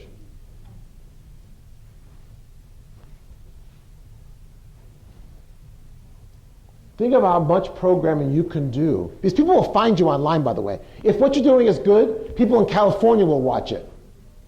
People will find you. They just do. It's out there, okay? This could be a multi-parish project because there's no geography online. There's no boundaries online. These could be a couple of churches sharing responsibility. It could be just 2 churches going back and forth with this program, pooling your resources and making this available. You could just do a page just like Breen does that just Lent 2019, and has just this content on it. That's all. Simple. Simple, simple, simple. But this is how you expand your outreach. So think about this as a great strategy.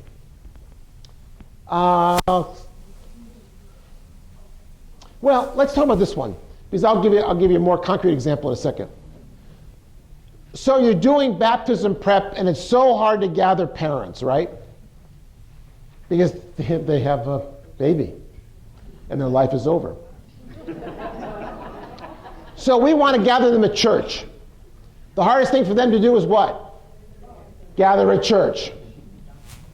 So if I started thinking creatively about programming, by preparing them, how can I prepare them online as well as in person?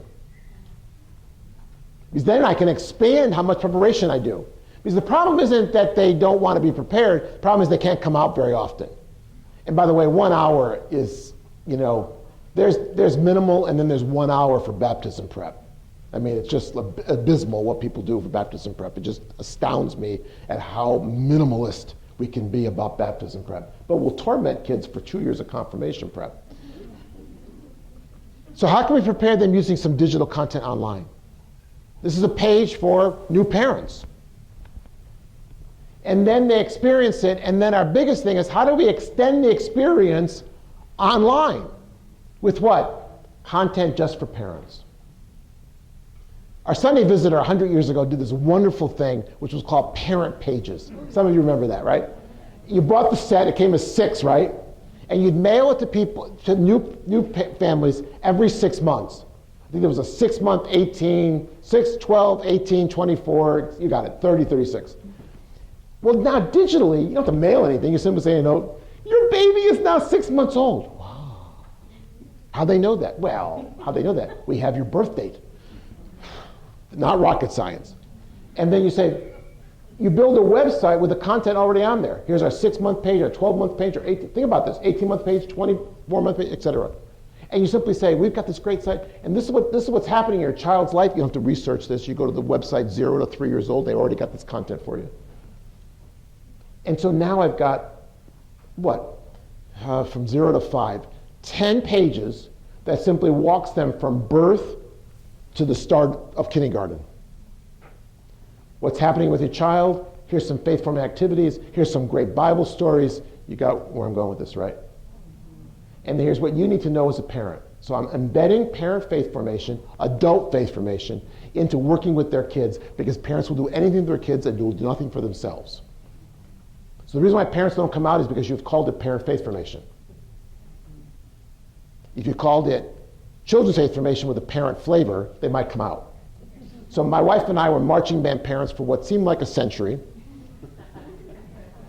And so I watch marching band parents at middle school and high school do phenomenal things for their kids. Like go to a competition on a Saturday night. Anybody a marching band parent? Student, all right. So marching band competitions are Saturday night. And rain, shine, snow even in November. So you have to get there early because there's usually like 15, 20 bands, okay? And so you have to get there about 4 o'clock on Saturday afternoon to get a comfortable seat in those metal bleachers.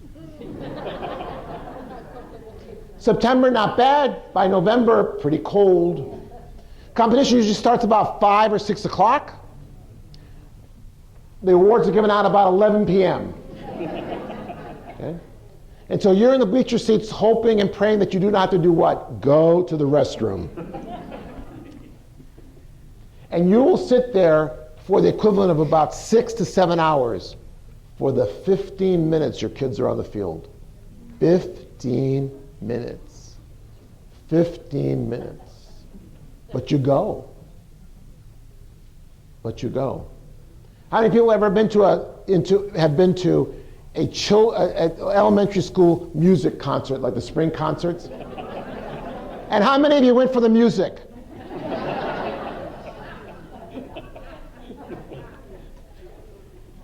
So we can embed a lot of adult faith formation into family faith formation if you attend to two things at the same time. How do I help parents gain the confidence and capability to do something with their children? So what do they need to know about the Bible in order to tell this Bible story? So this is the 3 minutes, 5 minutes for the parent to do the 3 to 5 minutes with the child. If you start thinking about parent faith formation that way, you start to get a lot of adult faith formation for parents in 5-minute increments. But every week for 5 years.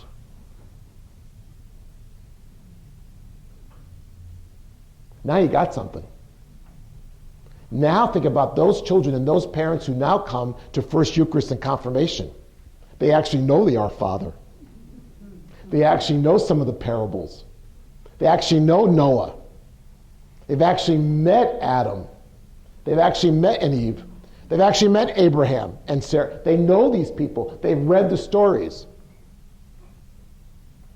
Any 3 or 4 or 5-year-old, well, everybody has a 4 or 5-year-old around the, but any 4-year-old, well, my granddaughter, who listened to the Frozen soundtrack 2 times before she had it memorized.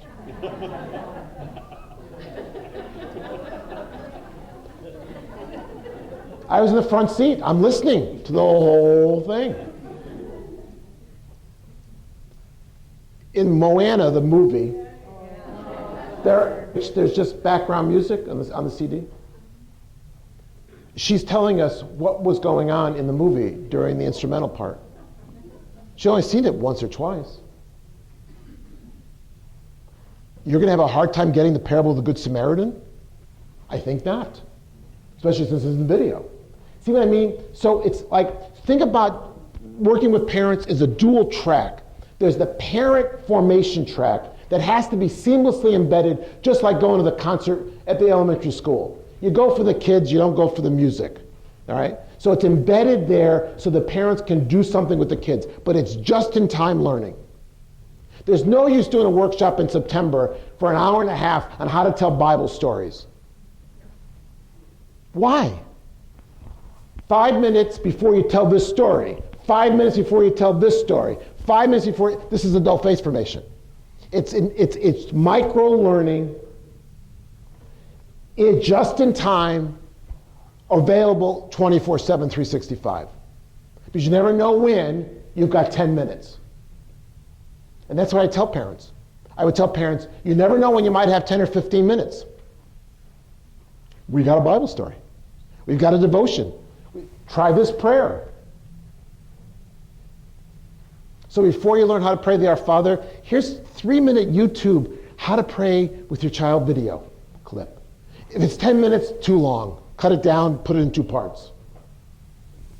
If you can't find it, then find some parents in your community who will film a 2-minute, 3-minute, 4-minute video with you. And if it's them doing it in your parish and people know them, that's the best content in the galaxy. Real live people. So you're thinking about these event experiences. This is First Eucharist. This and confirmation combined. This is baptism. They all follow. This is a mission trip as your high school kid. They all follow the same. It's so hard to gather high school kids. You can't do 6 months of preparation. They won't come. If you put it online in small groups with some gathered things in between, they'll come. And then follow it up. Great, you want a mission trip. But I'd like to tell you why we engage in mission trips. You see where I'm going with this, right? This is every transition. This is retirement. Becoming a parent, this is every life transition goes through these 3 stages. Prepare for it, experience it, oh, here it comes, and then how do you provide the mystagogy to living out after it? Very hard to do programmatically in gathered spaces. Much easier to do digitally online. And you still have the gathered experience. So you haven't lost that. You haven't lost that. Okay. Flip the model. Lots of schools are doing this. Salman Khan and the Khan Academy made this famous. But I'm watching people flip confirmation programming. Watch this video and then come to an interactive experiential session, which keeps you engaged. Okay? We're not going to sit here and teach you something. You're going to sit here and interact, create a project, and teach each other. And we're going to facilitate and guide that. These are Gen Z learners. They don't want you to sit there and talk about what they can learn on their own. If it's online, why are you teaching us that?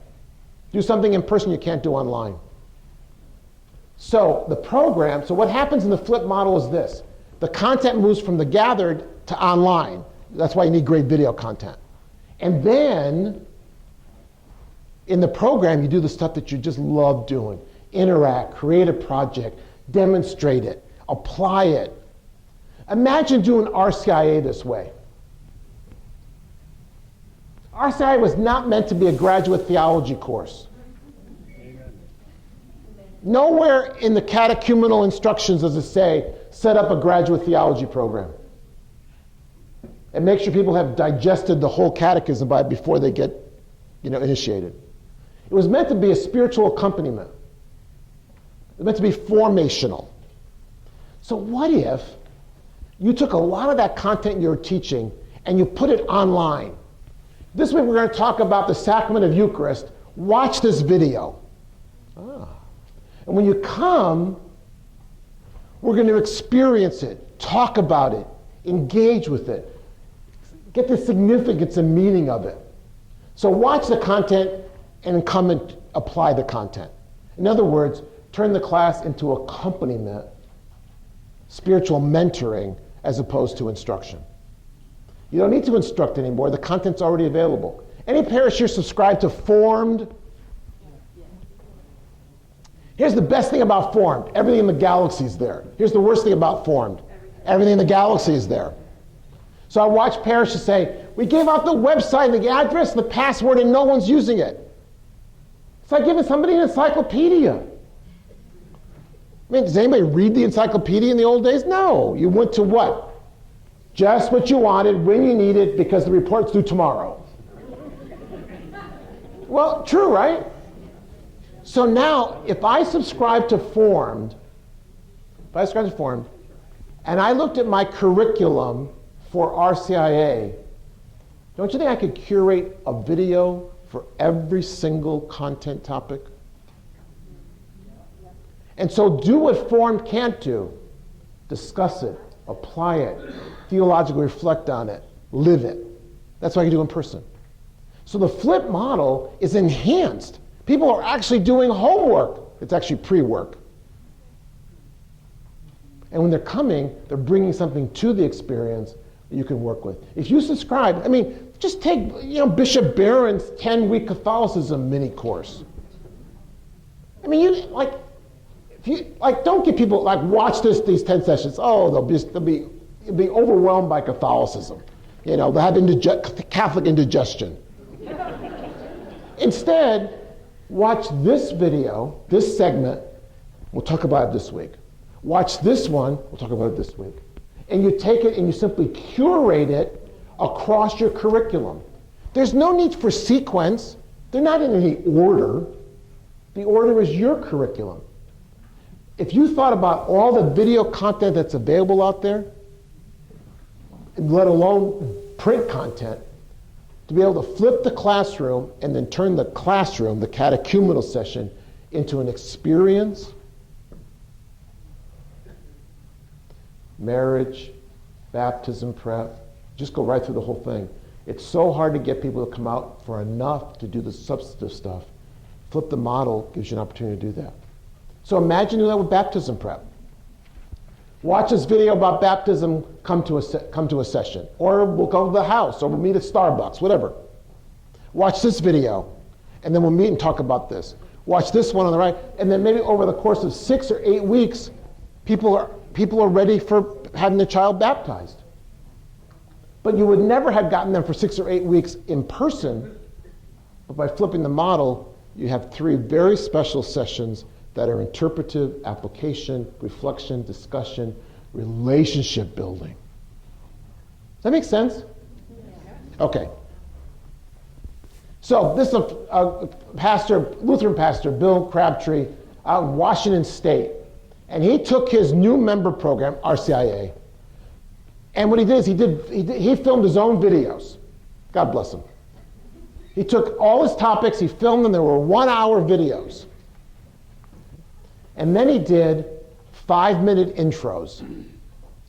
Think about becoming a Christian, joining our church. We have this little 5-minute collection online for you to take a look at these, and then I'm happy to talk to you about these. If you're interested in becoming a member, we have a whole process that we're going to get into. Just smart. Because he knows people are going to find him where? Online. And this first entree is, hi, I'm Pastor Bill Crabtree. Behind him is his church. Let me tell you about Jesus. Let me tell you about the Bible. It's personal. It's informal. If we want to go deeper, we have a whole hour on this. We have a whole hour on that. I think if you ask people to, let's say baptism prep, if you ask them to watch the video and then come for the discussion, they say, I saw the video. Yeah. But I saw the video, but what does it mean? Yeah. I feel like that they would say, well, I didn't watch. I watched the video. Well, that's possible. But it's all in how you invite people. It's all in how you invite. So what I hear, when I gave the worship example. Well, if you put the sermon online, the rest, why would people come to Mass on Sunday? That's right, I did it online. Yeah, but they didn't do it online. What didn't they get? Yeah. There are people who say, they'll say they go to Mass regularly, and actually they're watching the television. Okay. But here's my approach. I know that's not optimal, but on the continuum, it's better than 0. So can I use that as an entree? In other words, for baptism prep, I say, here's the total baptism experience. It includes things you do on your own, things you do with us, the actual experience of baptism, and the ways we're going to walk with you after that. If I do that in an invitational, if I do that in this is the way we do things at St. John's, and we want you to join us, be part of this, we really want to build a relationship with you, I just think you're going to have a much better entree that it's contextualized as opposed to you got to come to these sessions. What I'm saying is I'm trying to be responsive to your busy life, but there are times when we have to be together to talk about this, and you figure it out. And it might be an extended time, or it might be just an hour a couple times. I think we have to experiment. We have to be in a period. I want to use Paul VI quote again. We're going to experiment with different methods, and then we're going to fine tune it. Do I think the first time out of the box you'll get it right? I don't think so. If you do, kudos, okay? But I'm going to keep fine tuning it every time until I figure out how this works best in my parish community. Because there is no one strategy. There's only strategies that work in your parish community. Because every community has uniqueness about it. But it's worth a try. And see what happens. If you try 10 things in the next year and 6 work and 4 don't, and you were a baseball player, you'd be first ballot Hall of Fame. Nobody bats 600. Nobody in the history of baseball has ever batted 600.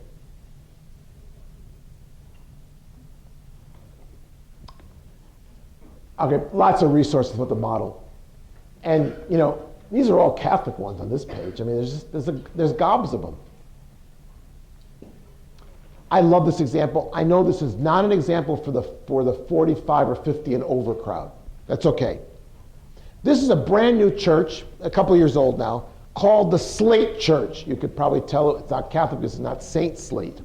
Or Holy Slate Church, all right? It's a new kind of Christian community that gathers both online and face-to-face in Baltimore, Maryland, okay?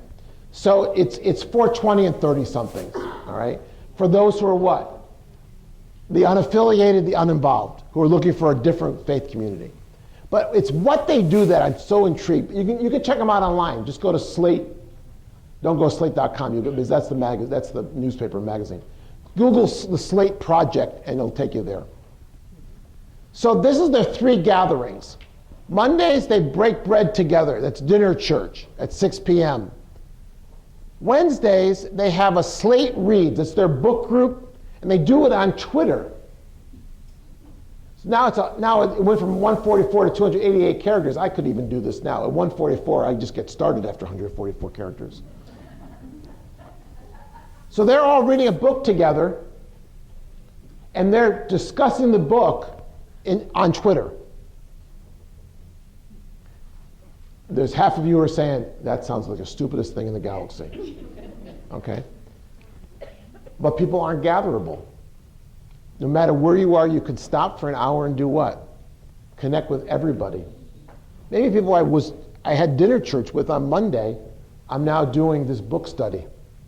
And have you ever, this is not my medium at my age, but I've watched Twitter groups do a discussion online and how rich it is. It's really amazing. It's really amazing. And it's long enough now. I mean, at 144, they had to be really disciplined. At 288, you could actually have some fun with it, okay? But they're a whole book group. You go online, you can watch some of the streams. And then Slate Speaks is their topical program. They might have a guest presenter, kind of a guest expert, and they will take a topic, something goes on in the world, something about theology, Bible, the rest, and they'll talk about it for an hour. And they'll do it all on Twitter. Now, it's perfectly geared to a 20-30 congregation, age group, but it gives them a place to check in no matter where they are and stay connected. Now, it's not just an online experience because their dinner church is not online. It is like we really get together and we eat and we worship together. The other 2 grow out of that. I find it a fascinating example. I'll give you another one that I really like. Keith Anderson's a Lutheran pastor. Keith's right here in Upper Dublin, PA, outside of Philadelphia. He's written a couple of great books. One of the best introduction to this whole thing about digital is his book called The Digital Cathedral. The Digital Cathedral. Add that to your book list. Digital Cathedral, they're all on Amazon. And you could tell that Keith is in the pub. Okay? And he yeah. the tip-off probably was those glasses of beer on the table. And he's actually holding a mug. So they meet every month. He actually has 3 pubs in town where he does this. Every month, he meets with a group. And so it looks like it's social, except that it's preceded by this. He does a God on Tap blog. And the blog always is a topic. This one was on discussing the creativity of God. And people will read the blog and the links, sometimes the videos he has embedded in that, before they come. So the blog and the embedded links precede the gathering at the pub. This is so doable. You should have had a V8 this morning, okay? Like, you can do this. And it could be a pub, it could be the coffee shop. It doesn't have to be, it doesn't have to have alcohol. It could be a coffee shop, it could be any place. It could be an ice cream place across the parking lot. Discuss creativity at God on Tap tomorrow, and when we get together, we talk about what you experienced. This is especially for people who don't really want to set foot in church, or been away for a while, or increasingly never ever have been to church. We're going to have a second generation of religiously unaffiliated pretty soon, who are in their 20s and 30s, who grew up in homes where mom and dad never introduced them to church or religion at all, because mom and dad left in their 20s and 30s. That group is coming, if not already here. This is a great, safe environment. It's social with a message. Now, it's not theology on tap like the Archdiocese of Chicago pioneered 20 or 30 years ago. That is actually a presenter on a theological topic in a pub setting, which is great. That's fine. This is really learn it online, get it online, connect, rest, and come together to talk about it and socialize and build relationships. That's why Slate works. You build relationships where? At dinner church. And they're sustained in faith formation through Twitter, book reads, and topical discussions. The nice thing about all of this is you'll pop in and pop out week by week. You don't have to make a lifetime commitment. You make that evening commitment, period. So for young adults, if you get a better offer, take up the better offer. Online curriculum, online content. So this, in adult faith formation especially, there's so much we can do online. Like this is just, I just put these pages up on Advent. This actually was, I think, for families, but you could do this across the board. All the content up there is either from the Catholic Relief Services Advent website, or from the USCCB website, or from Loyola website. I went to like 3 or 4 sources, had all the content I needed. So this is Advent online. We know we're not going to see you every week, or twice a week, or 3 times a week during Advent. It's Advent for us, but after Thanksgiving, it's Christmas for everybody else in Parish, right? And they're swamped. But if I can get things up here that they can find, Advent wreath, Advent calendar, and use. Lent is a great example. They come to Ash Wednesday. So here's how you have to change Ash Wednesday. Still give out ashes, that's good. But while they're waiting in line, get their email address. No email, no ashes. And start with a blessing as they walk in. Do a digital blessing. Thou shalt give us your email address. At minimal, give them a card. On that card is the Lenten calendar at church. On the back is the Lenten page for them. And maybe even a QR code. You know the little boxes with the squiggly things? Either one will get you to the web page for every 40 days of Lent online. They come to Ash Wednesday and you don't connect them. They came in the door, they went out the door, and you missed the train. It's gone. You won't see them again until Easter. Instead, connect with them. Even if you can't get their email addresses, which I still think is a good idea to modify the ritual, you can give them welcome to Lent at our parish. We'd love to see you in person or online. You could put a little iPad out I know you need Wi-Fi to do this. And just have people sign in like a digital sign-in, like in a marriage thing or a funeral or whatever, and just add their email to it. Just don't make it just kind of like, welcome to our church, and just sign in. Don't give us your address because we're not going to send you envelopes. You have to put a sign up. No address, no envelopes. If you're in your 30s, you're suspicious, By the time you're done with Ash Wednesday, you've got a database of names and email addresses. Now, all I have to do is start sending out really nice emails to people, like with Constant Contact or Flocknote or MailChimp, and connect with people and point them to what? Our website where this great content exists. If you're getting one point today is you've got all these opportunities. They're just secrets in plain sight, and we have to use them. You don't need more money. You can find somebody who's got a nice iPad. But capture the names of the people who are coming to Ash Wednesday. I'm not forcing anybody, but just sign in. Give us your email. We want to keep connected to you. And if you need to, put a 6-year-old manning that. Who's going to say no to a 6-year-old? Standing next to me? I mean, really, think about it for a minute. Look, I want to pull out all the stops to make these strategies work. All right. Online prayer. People don't know there's online prayer sites. Anybody familiar with Pray As You Go? This is go tomorrow morning. Just go tonight. Pray As You Go is the Irish and British English Jesuits who have done this wonderful site. It's about 10 to 15 minutes every day. The readings of the day, reflective music, reflection. It's a little Lexio Examine-like oriented. It's Jesuits. It's very well done. And there's other things like prayers of the people where people actually can add their prayers through the day online. Every parish can do this, pray for people online in their website. It's just a little app you add to the website. People can pray for people in the community. That's huge, absolutely huge. Online pastoral care, if you know the Caring Bridge, this is amazing, of people praying and supporting each other during real serious illness like cancer and that kind of stuff. It's just an amazing site.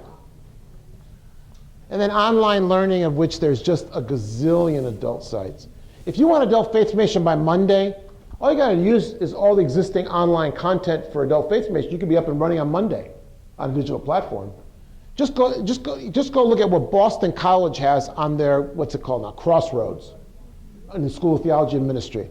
Add Notre Dame STEP, add University of Dayton, they're really more catechist oriented, but there's a bunch of other ones as well. You can connect to Formed. Spirituality and Practice is this great mega site of great online spiritual courses with terrific people. And lastly, if they're not coming, go to them. So how hard it is to get parents out for regular parent meetings? Really hard. So why don't you do webinars? Spend $150 and get a subscription to Zoom. Z-O-O-M. It's the best video conference platform out there. I've tried 5 of them so far. They're the best. And for those old timers in the group, remember Hollywood Squares? That's what the screen looks like with 25 people on it at one time. You're not going to worry about that for this. That's good for courses. But for this, you want to stream it. So you can use Facebook Live or get a Zoom subscription. So I want to do my parent faith formation this way. So every month I want to come to parents with some good faith formation content or parenting content. Then invite a presenter. The first Wednesday every night we're going to come to you 9 to 10 o'clock at night after the kids are in bed. Get a cold beer, get a glass of wine, put your feet up on your 150,000-inch screen. And we're going to have a presenter on how to share Bible stories with your kids, on how to do prayer at home, on fill in the blank. Get a guest presenter, somebody from the diocese, they can be anywhere, by the way, because all they have to do is be available at 9 o'clock Eastern time on the first Wednesday. and beam this directly into people's homes.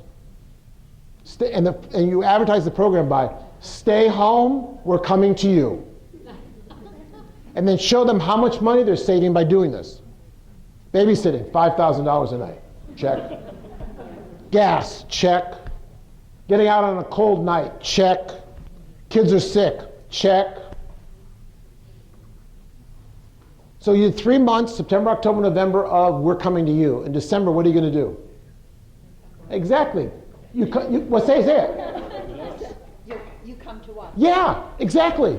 We're going to do a dinner for parents at church on the first Wednesday with babysitting.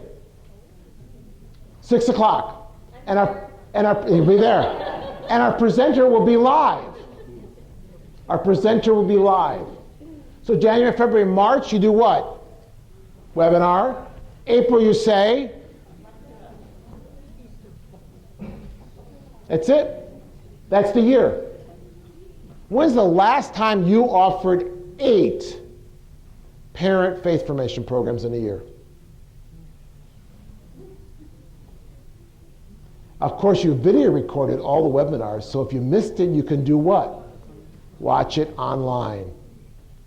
And after a year, you now have 6, and if you record the 2 live ones, 8 parent programs in your vault.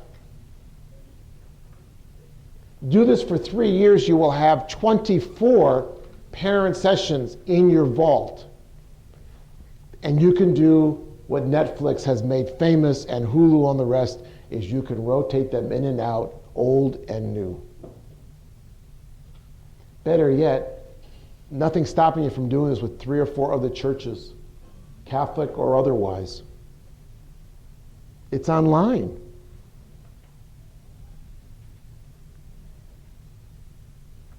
I could do this with Bible, theology, with adults. Is it a good strategy for the 60 and over crowd? I check and see what they have at home. Remember, what they have at home is better than what they bring to church, meaning technology. They may be connected at home. You can beam them in. You could have their 3rd grader help them set that up so they're ready to go. Remember, the people you're talking about in their 60s are all baby boomers, and they all have the technology. They grew up with the technology. Yeah, people in their 80s might be a little bit harder. Okay. But they're going to have a hard time coming out in the wintertime anyway at night. So we have to record it and make it available so they can watch it after. My mother-in-law's, in the nursing home she was in before she died, they had the best Wi-Fi in Bridgeport, Connecticut. It was a new facility. I kept on saying, it was high-speed broadband. It was just magnificent because it was a new facility. I kept on thinking, boy, this is really mismatched. But then I thought about the people who came and visited, who brought their iPads and computers to show grandma or grandpa what? Pictures and stories and videos, and I go on Facebook and see what the grandkids are doing and the accomplishments, and let's watch the children's music concert. Isn't it true? These opportunities are just in front of us. We just have to maximize them. Let's take a 5-minute stretch and come back. You've probably gotten the sense that I really believe in building out from our assets and not playing up our weaknesses. All right? So you build out from your strengths, okay? And then you work on areas that are areas for improve. So what I can do is this. Look at your map again that you created this morning of your programming, okay? And so if you had to pick, so you got some digital strategies and digital ideas, okay? So if you had to pick 1 or 2 target audiences that you really wanted to go deeper with, which audiences would those be? You're not deciding, you're just talking about it. And then look at your strategies and say, what can we begin doing with those audiences? So for example, if I select parents, I'm looking at millennials and Xers. If I'm saying I want to do more with the mature generation that's already part of our church, and how do I help them go deeper? In other words, think, what's your angle? What's your next move? Who do you want to work with? So try not to say I'm going to work with all the ages at this point, but try to focus in a couple of target audiences and begin to think about what can we be doing with them? Build on what we've got. What new things can we do? So pick 1 or 2 target audiences that you want to go after, okay? And then take the next 5-10 minutes. What could we be doing based on the ideas that have surfaced already today? Welcome back.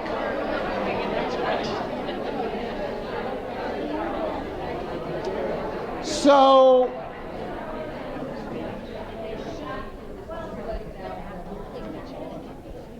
what might you do? Who might you target? What might you do? Who target, and what are you thinking about? Baptism. Baptism. The big people. 20 or 30 group. Hunting them down. Just feed them and wash their clothes. They're good. Others, what do you, target audience, what are you thinking? Just doing a little quick survey. You're not committing to anything. When their kids start with lifelong faith formation. So when the children start, what do we do with them? So the parent-adult track. Yeah. What are you thinking? Singles. Do you have a population of them around? Okay, good. Sometimes people pick a group and they say, well, where are they? I don't know. Haven't seen them in a long time. Well, you might not want to start there, you know. If you see them around, that's good. Others, come on. 40 and 50-year-olds. 40 and 50, so midlifers. They're connected with, they have high schoolers, some of Yeah. them have college students, so Yeah. that might be their last connection to people who have grown up in Yeah. the faith. And if you can catch them and get them a little more involved. Yeah. perhaps that- So you got them, they're older children, middle school, high school. The most interesting about Gen Xers, the midlifers, they actually volunteer at a higher rate than any other generation. But we don't notice it because you know where they volunteer? In their children's activities. They coach, Boy Scouts, Girl Scouts, but they invest more hours in voluntary activities like that. And it's kind of gone off the radar screen. So this is your chance, though. Yes, absolutely. Because once the kids graduate, we're kind of, stay with us. Others. Midlifers and the ones that are in the red group in church, the ones that you use as your contact people, cast the net for the ones that occasionally come to church or drop their children off at faith formation and then go elsewhere until faith formation is over. You have a right group with a picking there. Yep. So work with those you've got so that they can invite, share with those who are not, and try to engage with them through the group you got. Yeah. Yep. Others. You were talking that you could almost engage, you want to engage with every group. Yep. The older retired people have a lot more time and they're always asking what programs are coming. So Right. if we had some good online content, that would help with that. Then we could look at some of the other groups in different ways, but try to get a little bit for each group to work with. Yeah. And so, Like the idea of the page content. yep. So some groups it's going deeper, Yes. other groups it's introducing. Correct. Yeah. So within your targets, you have a strategy for that. Yes. Yep. And then you get a chance to step back and say, okay, how's this working? What are we learning by doing this? But groups a target audience like 20 and 30s that may not be engaged in much, you really want a whole variety of taste and see things. My mature and older adults who are very engaged, you want to say, let's go deeper here, go deeper. You got time, we've got something to engage you with. Yeah, that's great. And then if you map that out over 2 or 3 years, you won't feel overwhelmed. Like when people say, we want to do all that in September. Oh, no, breathe. So if you map that over a couple of years, you phase things in each of those audiences over the year or two. Yeah. Yep. Others. Targeting 20 and 30, we target them, we get the younger kids.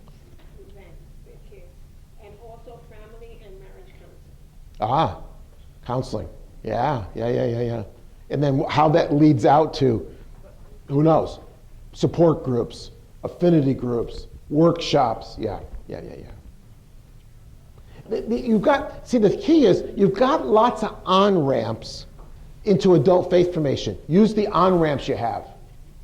You don't have to create new stuff. You just have to use those on-ramps, and then new things will emerge. Your recent high school graduates will soon be the 20s and 30s. They're yes, like tomorrow. Yeah. So how do you sustain? So how do you work the graduation transition and milestone so that you stay connected relationally with kids, and then how do you keep them connected in those little windows of when they're back home? Yeah, whether it's military, college, whatever. Yeah. Others? Our bishop has frequently said to us in the department, we need to pay attention to adult children of elderly parents. Yes, the opposite way. In other words, the parents who are parenting their parents, caregiving and that kind of, yeah, absolutely. And those are people who are in place, and the resources really do abound. Local, I mean, somebody said, where do I get caregiver resources? I said, AARP. They have a whole section on their website just for caregivers. It's great content.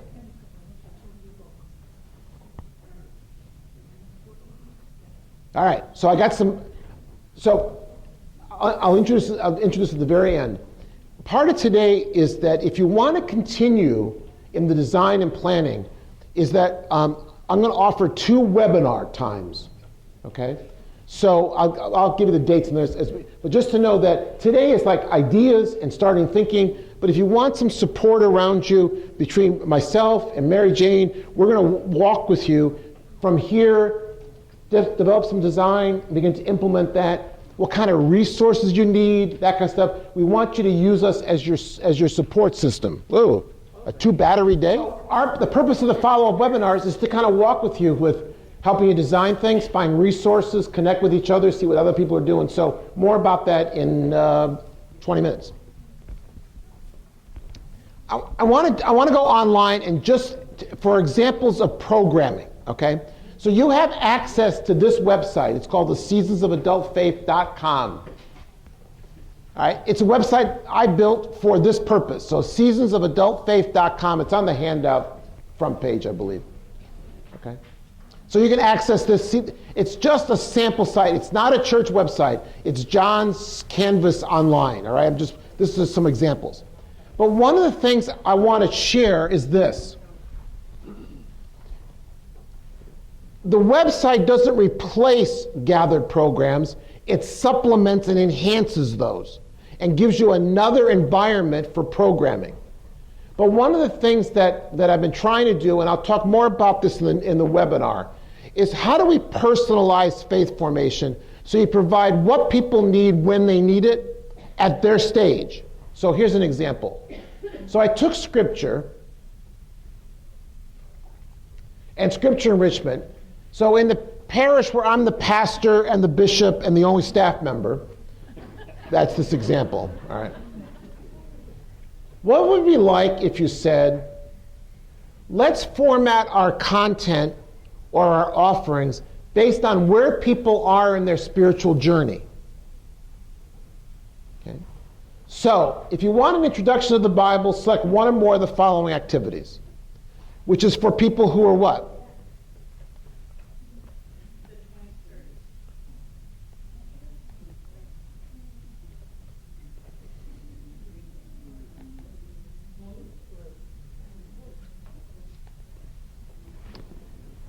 If you thought about vibrance, occasionals, and then group the uninvolved and unaffiliated, for people who want a starter experience, what kind of activities can I provide them? So these are getting started people. So let's say I've got parents and we're doing first Eucharist preparation, first Eucharist confirmation, whatever, together, and you wanted people who said, I haven't read the Bible in, forever. So what you don't want to start with is a Bible study from Little Rock, a Bible study on the Gospel of John. Okay, so Of all the Gospels, John would be not the one you want to start with. You'd rather kind of work. Luke is, Mark is short, good introduction. He's a little bit of a downer because, Mark is just a downer. But you got to start somewhere, and and it's short. All right. So what if I started thinking about programming, about what would be getting started programming, what would be growing programming, and what would be going deeper programming? So I started differentiating my programming based on what? Based on those spiritual identities. Now, I'll give you a way, not today because it's too late. I don't want to introduce it today. A way to help people diagnose their growth. But let's just take it from a programming side and say, what if I was able to offer, in person and online, graduated programming that picked up people who said, I just want an introduction. So, for example, if you want an introduction to the Bible, we can do or participate in the Welcome to Bible program at church. Just a 1 hour, hour and a half, maybe after Sunday worship. What's the Bible? And how do I read the Bible? Just with no assumptions made. This is a Bible. Open the Bible. It's got books. God is in and through this Bible. Okay? Gospel of Luke is not in the Old Testament. It's in the New Testament, basic stuff. All right. Or watch the video programs on how to read the Bible. So I aggregate some of those. Or watch the video program with an introduction to the Old Testament and New Testament. Or use the guide that's like the study Bible, like a really good one. Or participate in our 30-day Bible reading experience, like read one gospel together with the group. You can multiply this a dozen times. So, N.T. Wright, the great Anglican scripture scholar, had in 7 minutes and 18 seconds the whole sweep of Scripture. Perfect. If anybody could do it, he could do it. But it's a great intro. And then a great website called Enter the Bible introduces you to the Bible. Pick any book, and it'll introduce you to the major themes of the book. And then I have a simple thing of how to read the Bible. You see where I'm going with this, don't you? So it's activities geared. So I can do a gathered program, like how to read the Bible, or I can do it online. But if I was doing Bible content, I'd want to get people at least 3 entry points into that content. So I personalize it. This is not that different from teaching algebra. Okay? So at what point are you entering the algebra class? Haven't had a math class in forever? Already doing pre-algebra. You enter at different points. So the pace at which you learn is personalized. Okay? It's still Bible content, but it's how we help people access that Bible content. So my next one is, if you want to grow in your practice of reading and studying the Bible, here you can go deeper. So notice what's happened is all the other ones were introductory. Now we're going to say, let's go a little deeper. So for example, Joe Paprocki has a book called The Bible Blueprint. It's, I think it's eight sessions. These can be done 9 sessions. Over 9 weeks, every other week, 2 full days, whatever. You can program anyway, or just do it online. Do it in a small group at home. But it's a good introduction to go deeper into growing deeper in the Bible. It familiarizes you more thoroughly with it. So my getting started was to get you into it. My growing is to help you continue to grow deeper in that. And then maybe do some practices like Lectio Divina. So I start to kind of build out. By the time I get, and then a daily Bible reading plan. By the time I get to growing deeper, read the Bible in 365 days. There's a number of Bibles that are structured to read the whole Bible in 365 days. I think you probably don't do the book of Numbers. Develop a personal Bible study plan. Take an online course. Study and pray the Psalms as a spiritual. In other words, what I try to do is take an area and try to differentiate the content in terms of the depth at which we're going. So people have 3 entry points into studying the Bible. Does that make sense?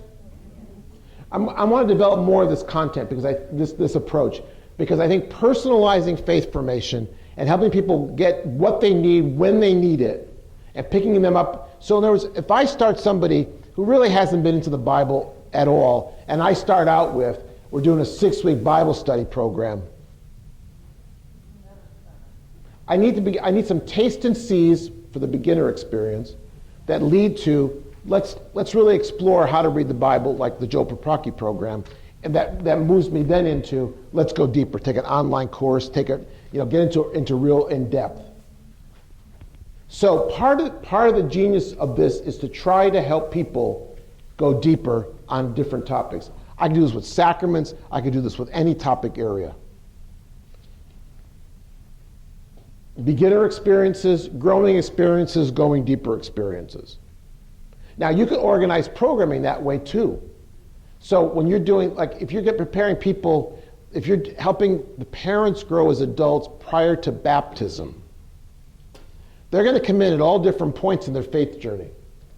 So how do I personalize some of that experience so I either start or restart them on their faith journey at that entry point, and not overwhelm them, because then that'll turn them off, but pick them up where they are and help them grow. I can actually format my website that says beginning, growing, going deeper. Now that's hard to do, and you can't offer all that physical programming, but I can offer some programming that's beginning, growing, going deeper, enhanced by what I offer. And the going deeper, a lot of that might actually be online small group content. Take a course at Boston College, with a group of people, or let's dig into one of these Little Rock courses or that kind of thing, so we can go deeper in smaller groups. So I'm introducing it to help you start thinking, how can I use this more differentiated approach?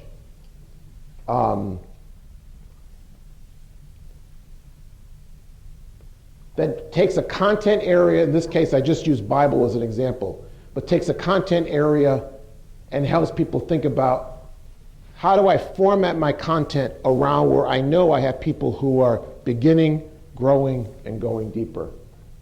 So this is an effort to do what? On one hand, I want people who are active and engaged to take off, but I also want people who are just restarting their journey not to be overwhelmed.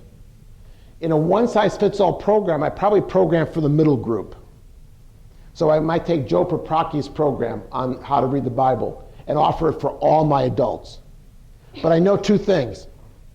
9 sessions for someone who's just beginning, whoa. Someone who's already been engaged in that says, well, I already got that content. What else is there? Or is that all there is? I worry about the people for whom would say, is that all there is? Because so I need to go, to Little Rock Bible Study, or what's Stephen Binn's Bible studies? Threshold? Threshold. Because they take one book and we spend 6 or 8 weeks on it and go deeper. I can offer a variety of those. I don't mean personally, but so all of a sudden my offerings in Bible are tailored around the people, not around the program. Does that make sense? Yeah. You could introduce this in very small ways in your target audiences. So if I'm starting with baptism parents, I could really personalize the journey. This is a couple who's been kind of on sabbatical for a decade or more. How can I help them reintroduce these basic themes of the Christian faith? I'm doing First Eucharist confirmation, and I've got a diversity of parents. I can't really offer one parent faith formation. I've really got to offer a couple. That's where the digital is going to be really helpful. Yeah, one thing that is very encouraging to me is that we are running into limits of our facilities. We're running against that all the time. And I think this would open a wide variety of opportunities for our parish, that we can reach more people because we don't have to be present. Yeah. The space is prime. Yeah. So think about here, just begin to experiment with this, and I'll provide more resources as we go through the summer. But let's pretend you identified some core content for the year for parents, of children, in First Eucharist, in confirmation, restored right. So I got some core themes, but I realized that I'm gonna gather them X number of times. So the X number of times have to be things that apply to everybody, no matter where they are in their journey. So that's what I call generalized content. Then I realized, let's say we did, how to engage your children with Scripture. That was one of our sessions. And so for some people, it's like, what's Scripture? And then other people, it's like, yeah, all right, we're ready for this. But by teaching that skill set and modeling it and demonstrating and have them practice, people who need to go deeper can go deeper where? So if I don't know anything more about Scriptures, I need an intro to the Old Testament and New Testament. Or I need to get into this, what are the 25 big Bible stories I should know? It's beautiful. And then for the people who I know the 25 big Bible stories, got it, all right? So you want to say, how do you want to go deeper in this? And so it's just, and it doesn't have to be 14, 15 activities. It could be a couple here, a couple here. So when I have the one size fits all, I better have content that's one size fits all. And then I need to be able to differentiate the content. So this goes back to the gathered, moves off to the digital, where I can go deeper based on my comfort, confidence, capability. And you introduce that at the program. So you get this pattern of gather, go deeper, gather, go deeper, gather. And you try that, and you see how that model works. And you tell people to pick what they need best without them ever saying what they picked. Because they're not going to tell their parents. The last thing I tell you is they're not capable and confident. They're just not going to do that. By the way, no adults are going to do that.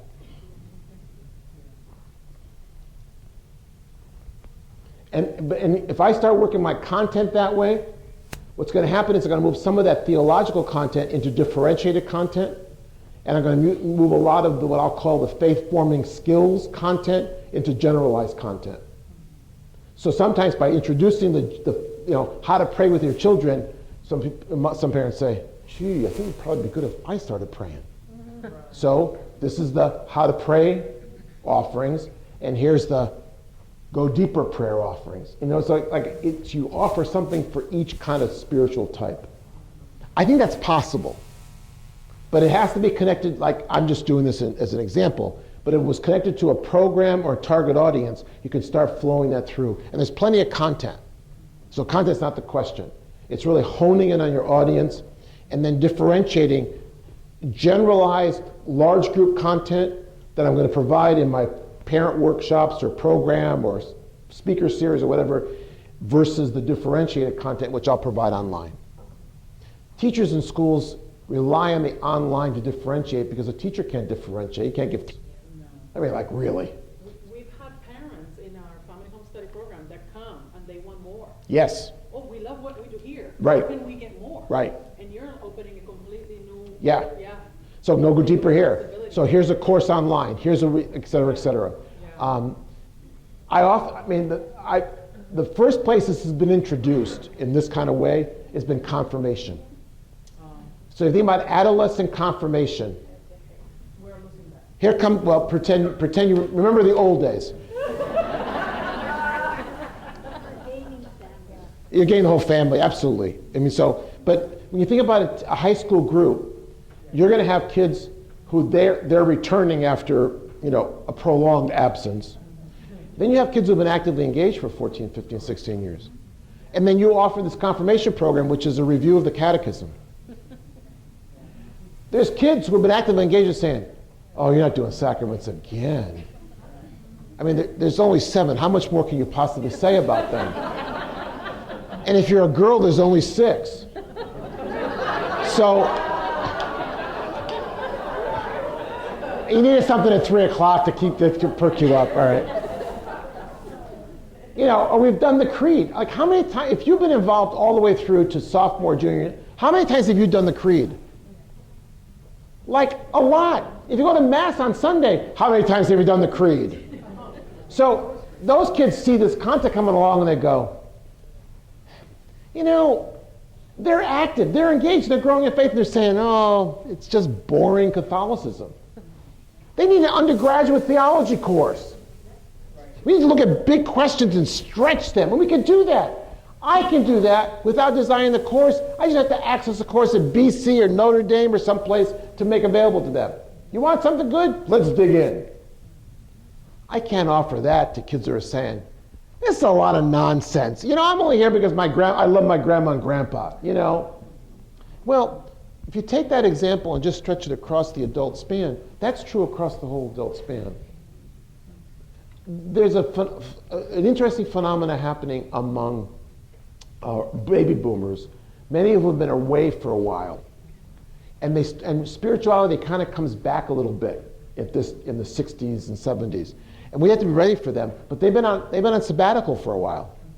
So they're not ready for, all our adults are ready for big time Bible study and what is Catholicism kind of thing. No, they really need welcome back. So can we do this and this? Yes, we can. Absolutely. We can do both.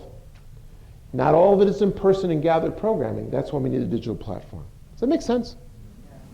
Our public high school has ELOs, extended learning opportunities. Yeah. And I had a parent come to me 3 weeks ago or 6 weeks ago and say, wouldn't it be so cool if our confirmation program and the study of our faith was something they could get high school credit for? Yeah.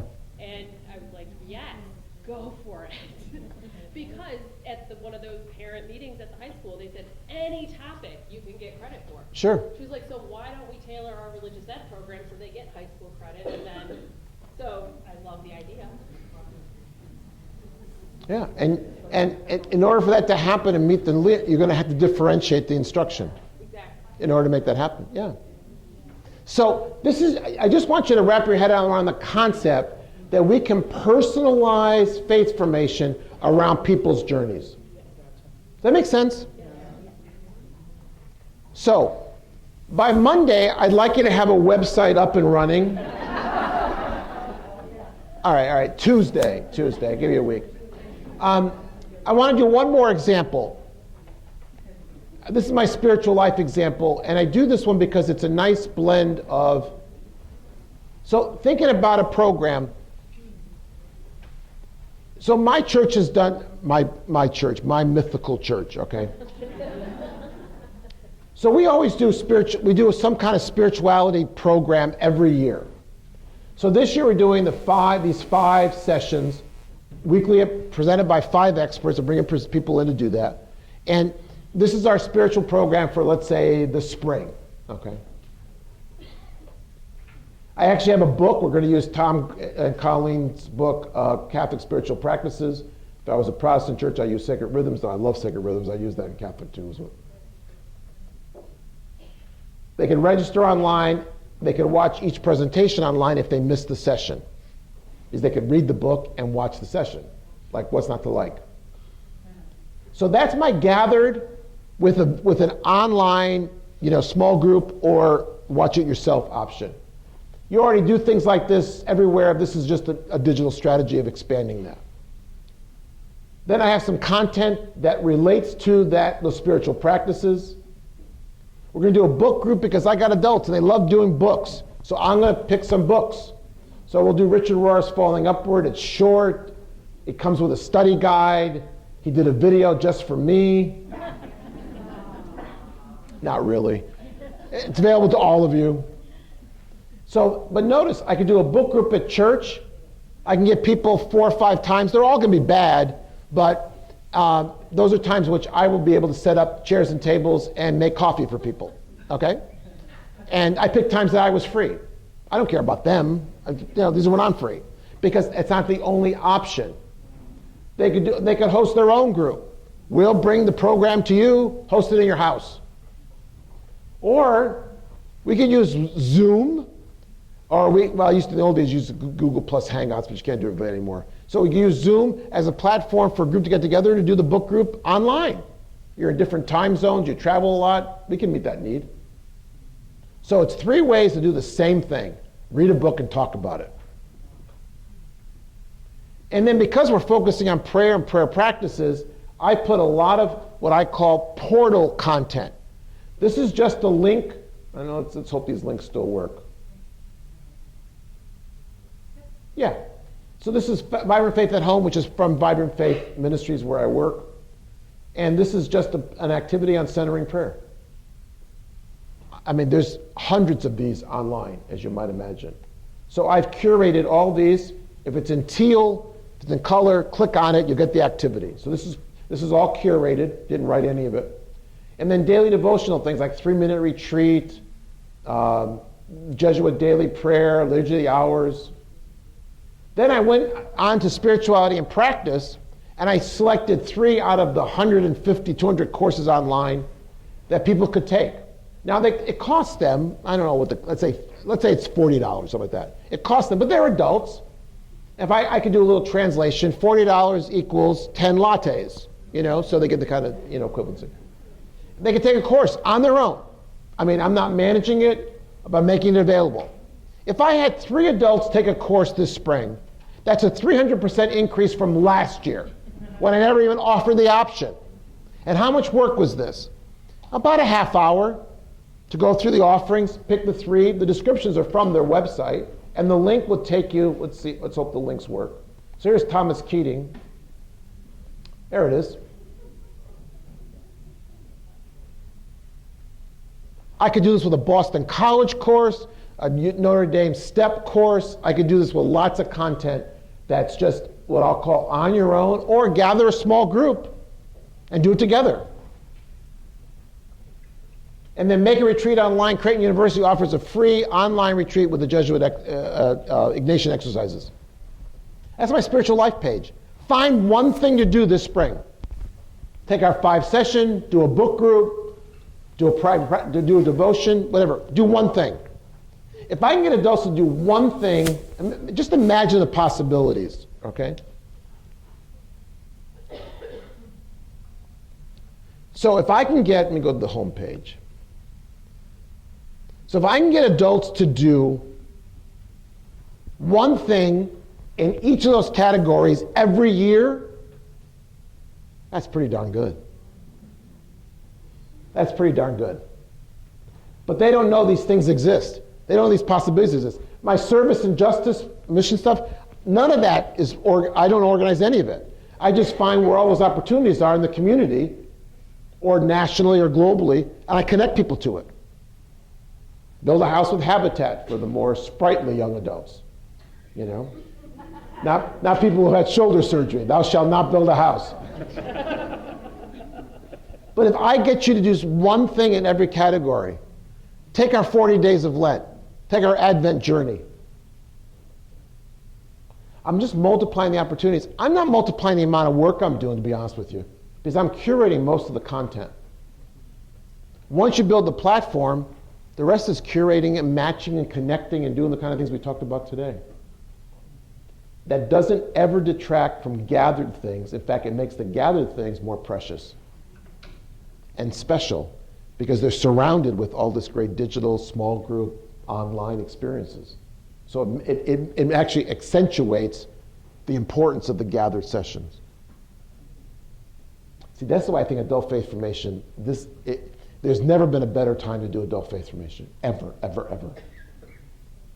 Because you have this abundance of content, we have this abundance of educational technologies, and we've got this diversity of people who need diverse kinds of content. So what are you thinking? Take a deep breath first, though. We covered a lot of territory in one day, but what are you thinking? As you listen today, what's insights are popping in your head? Lots of opportunities. What are you thinking? Yeah, encouragement. You can do this, yes, because you're starting from strengths and assets, not deficits and weakness. You can do this, and the technologies exist. It's like a little whispering. Use me, use me, use me. They're there. Yeah. Possibilities are there. And our excitement and our interest in this is contagious. Others. I can see that there's a place for it, but it's not a substitution, and you said that, not a substitution for the magic that happens when people share their faith together. So you have to always make sure. This surrounds it, and this allows, what's going to happen is it allows that faith sharing to kind of ooze out into settings where we're not there. At the coffee shop, at home, You know, it's going to ooze out in other places because we're there with people.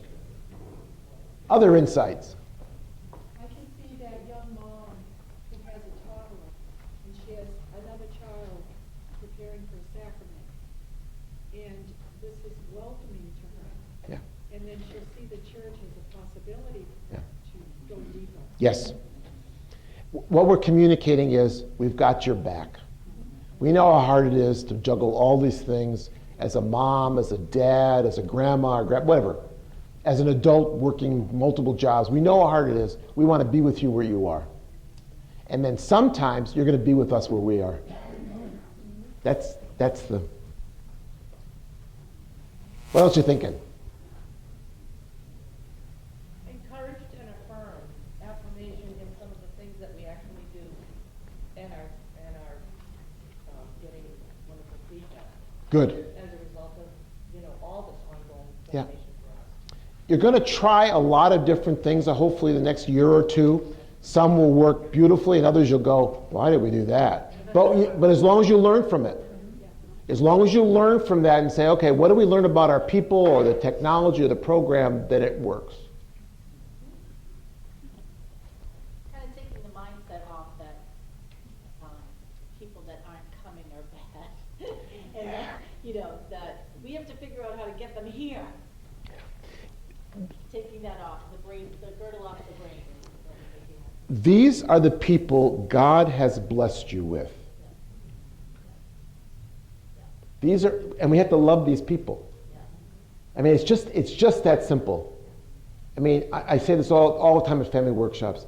If you do nothing else but parents come away with the fact that this church makes me feel welcome and loves me and supports me, everything's possible once people believe that and experience that. Everything's possible.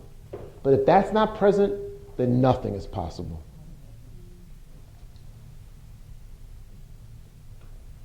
We have this big hockey group that can't make it Sunday morning. In New Hampshire, hockey? And Ah. when I was talking to my 10th graders who are hockey families, I said, how did you incorporate God's bigger than hockey? Yeah. And you're here, so you made it. How do you tell the eight-year-olds Yeah. that church works? And they said, well, my parents brought me to the church where our game was. So reminding them that God is everywhere and that teamwork in hockey and that belonging is also in the church. Yeah. If you like it there, you'll like it more here. God's in the hockey rink, God's at home, God's at church, God's out there. In fact, God's like everywhere.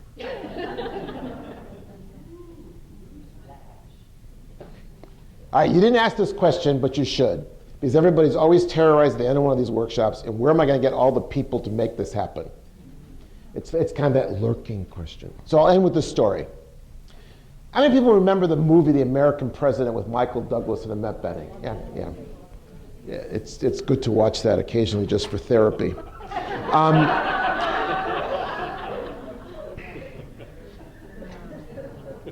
There's this wonderful subtext in the movie that Michael Douglas is trying to give Annette Bening flowers. Do you remember the movie? He fails miserably. I mean, he goes into a florist shop and the guy won't believe he's the president. Then he goes to his wallet. Of course, he has no credit cards because he's the president. He tries to send flowers once. The Secret Service intercepts it as a terrorist act. So there's a whole series of things. So the very end of the movie, he's about to end the movie. They're on the second floor of the White House, and they're getting ready. He's ready for the State of the Union address. And he presents us with this gorgeous, gorgeous bouquet of red roses. And she starts laughing at him, just laughing out loud, hollering, laughing. And she said, how did the most powerful man in the free world finally figure out to give me flowers? And very sheepishly he says to her, well, I found out that I have a garden. A rose garden.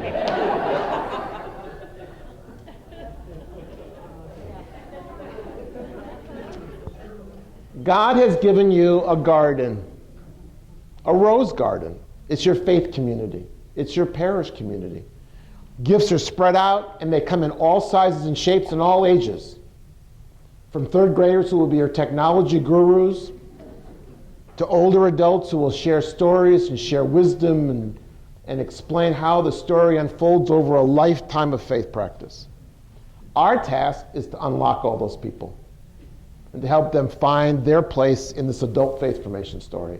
They are all there. God would not set you out if you did not have the resources around you. And it's our parish community. Access them. You have a garden. You have a rose garden of people with gifts and talents and time and energy, and our job is to fashion faith formation so we bring all those gifts and talents out. What you need is there. We just have to align ourselves around who we need. And we may have exhausted every possible catechist in the whole zip code. But you haven't exhausted people who can mentor, guide technology, access resources, curate with you, support and encourage, make great coffee.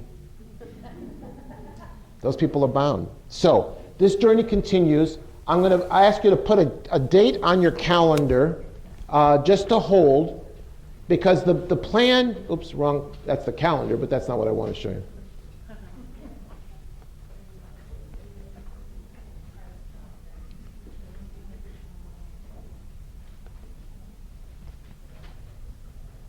So part of the innovation lab, we did the design day today. Congratulations, you've all survived. And I want to offer, this is an offering. This is not an obligation by any means, but a design webinar online just Monday, June 25th. I think I'll offer 2 times, a morning and an evening, okay? It'll be on a Zoom platform. It'd be great if you were in one spot so you can talk about this. So whether it's a morning or afternoon, I'm going to work with Mary Jane. We'll get a note out to you. We'll tell you what's going on, that kind of stuff. There's more resources that I want to share with you. They'll be online at lifelongfaith.com, et cetera, help you plan. But between now and then, begin to think about, give shape and form to, these are the kinds of things we want to do. Not that you'll be designing and planning, but these are the kinds of things we want to do. And we'll use the webinar as here's what I'm hoping to do. How can I access the resources or tools to do that? And so the webinar is kind of a way to keep the process moving. And then sometime, I don't know when, we'll figure out, after Labor Day, we'll do the next webinar, kind of the part 2. These will be online. You'll get a URL. You just need a computer or a tablet that has obviously video and camera and audio. And you'll be online, and you'll be one of the Hollywood squares online. And if you can't do that, you can also access it by phone. We won't see you, but you'll hear us, and you'll be able to talk with us. So we'll set that up. My goal is, in the next month, if you get a chance to convene, even on the way home, talk about what are some of the big ideas we want to work on, what group target audience we want to work with, and then we'll talk about how to move the next step in terms of designing, what kinds of resource support you want to do. The diocese and myself will be able to help you do that. And then we'll meet sometime in September online again to continue that conversation. It's just a continuing conversation to know you've got support wrapped around you to try some new things in adult faith formation. And again, to think about a multi-year perspective. It's not what you're doing in September, it's what we're doing over the next year or 2 that we want to focus on. Okay? It's been great being in New Hampshire. Thanks for watching.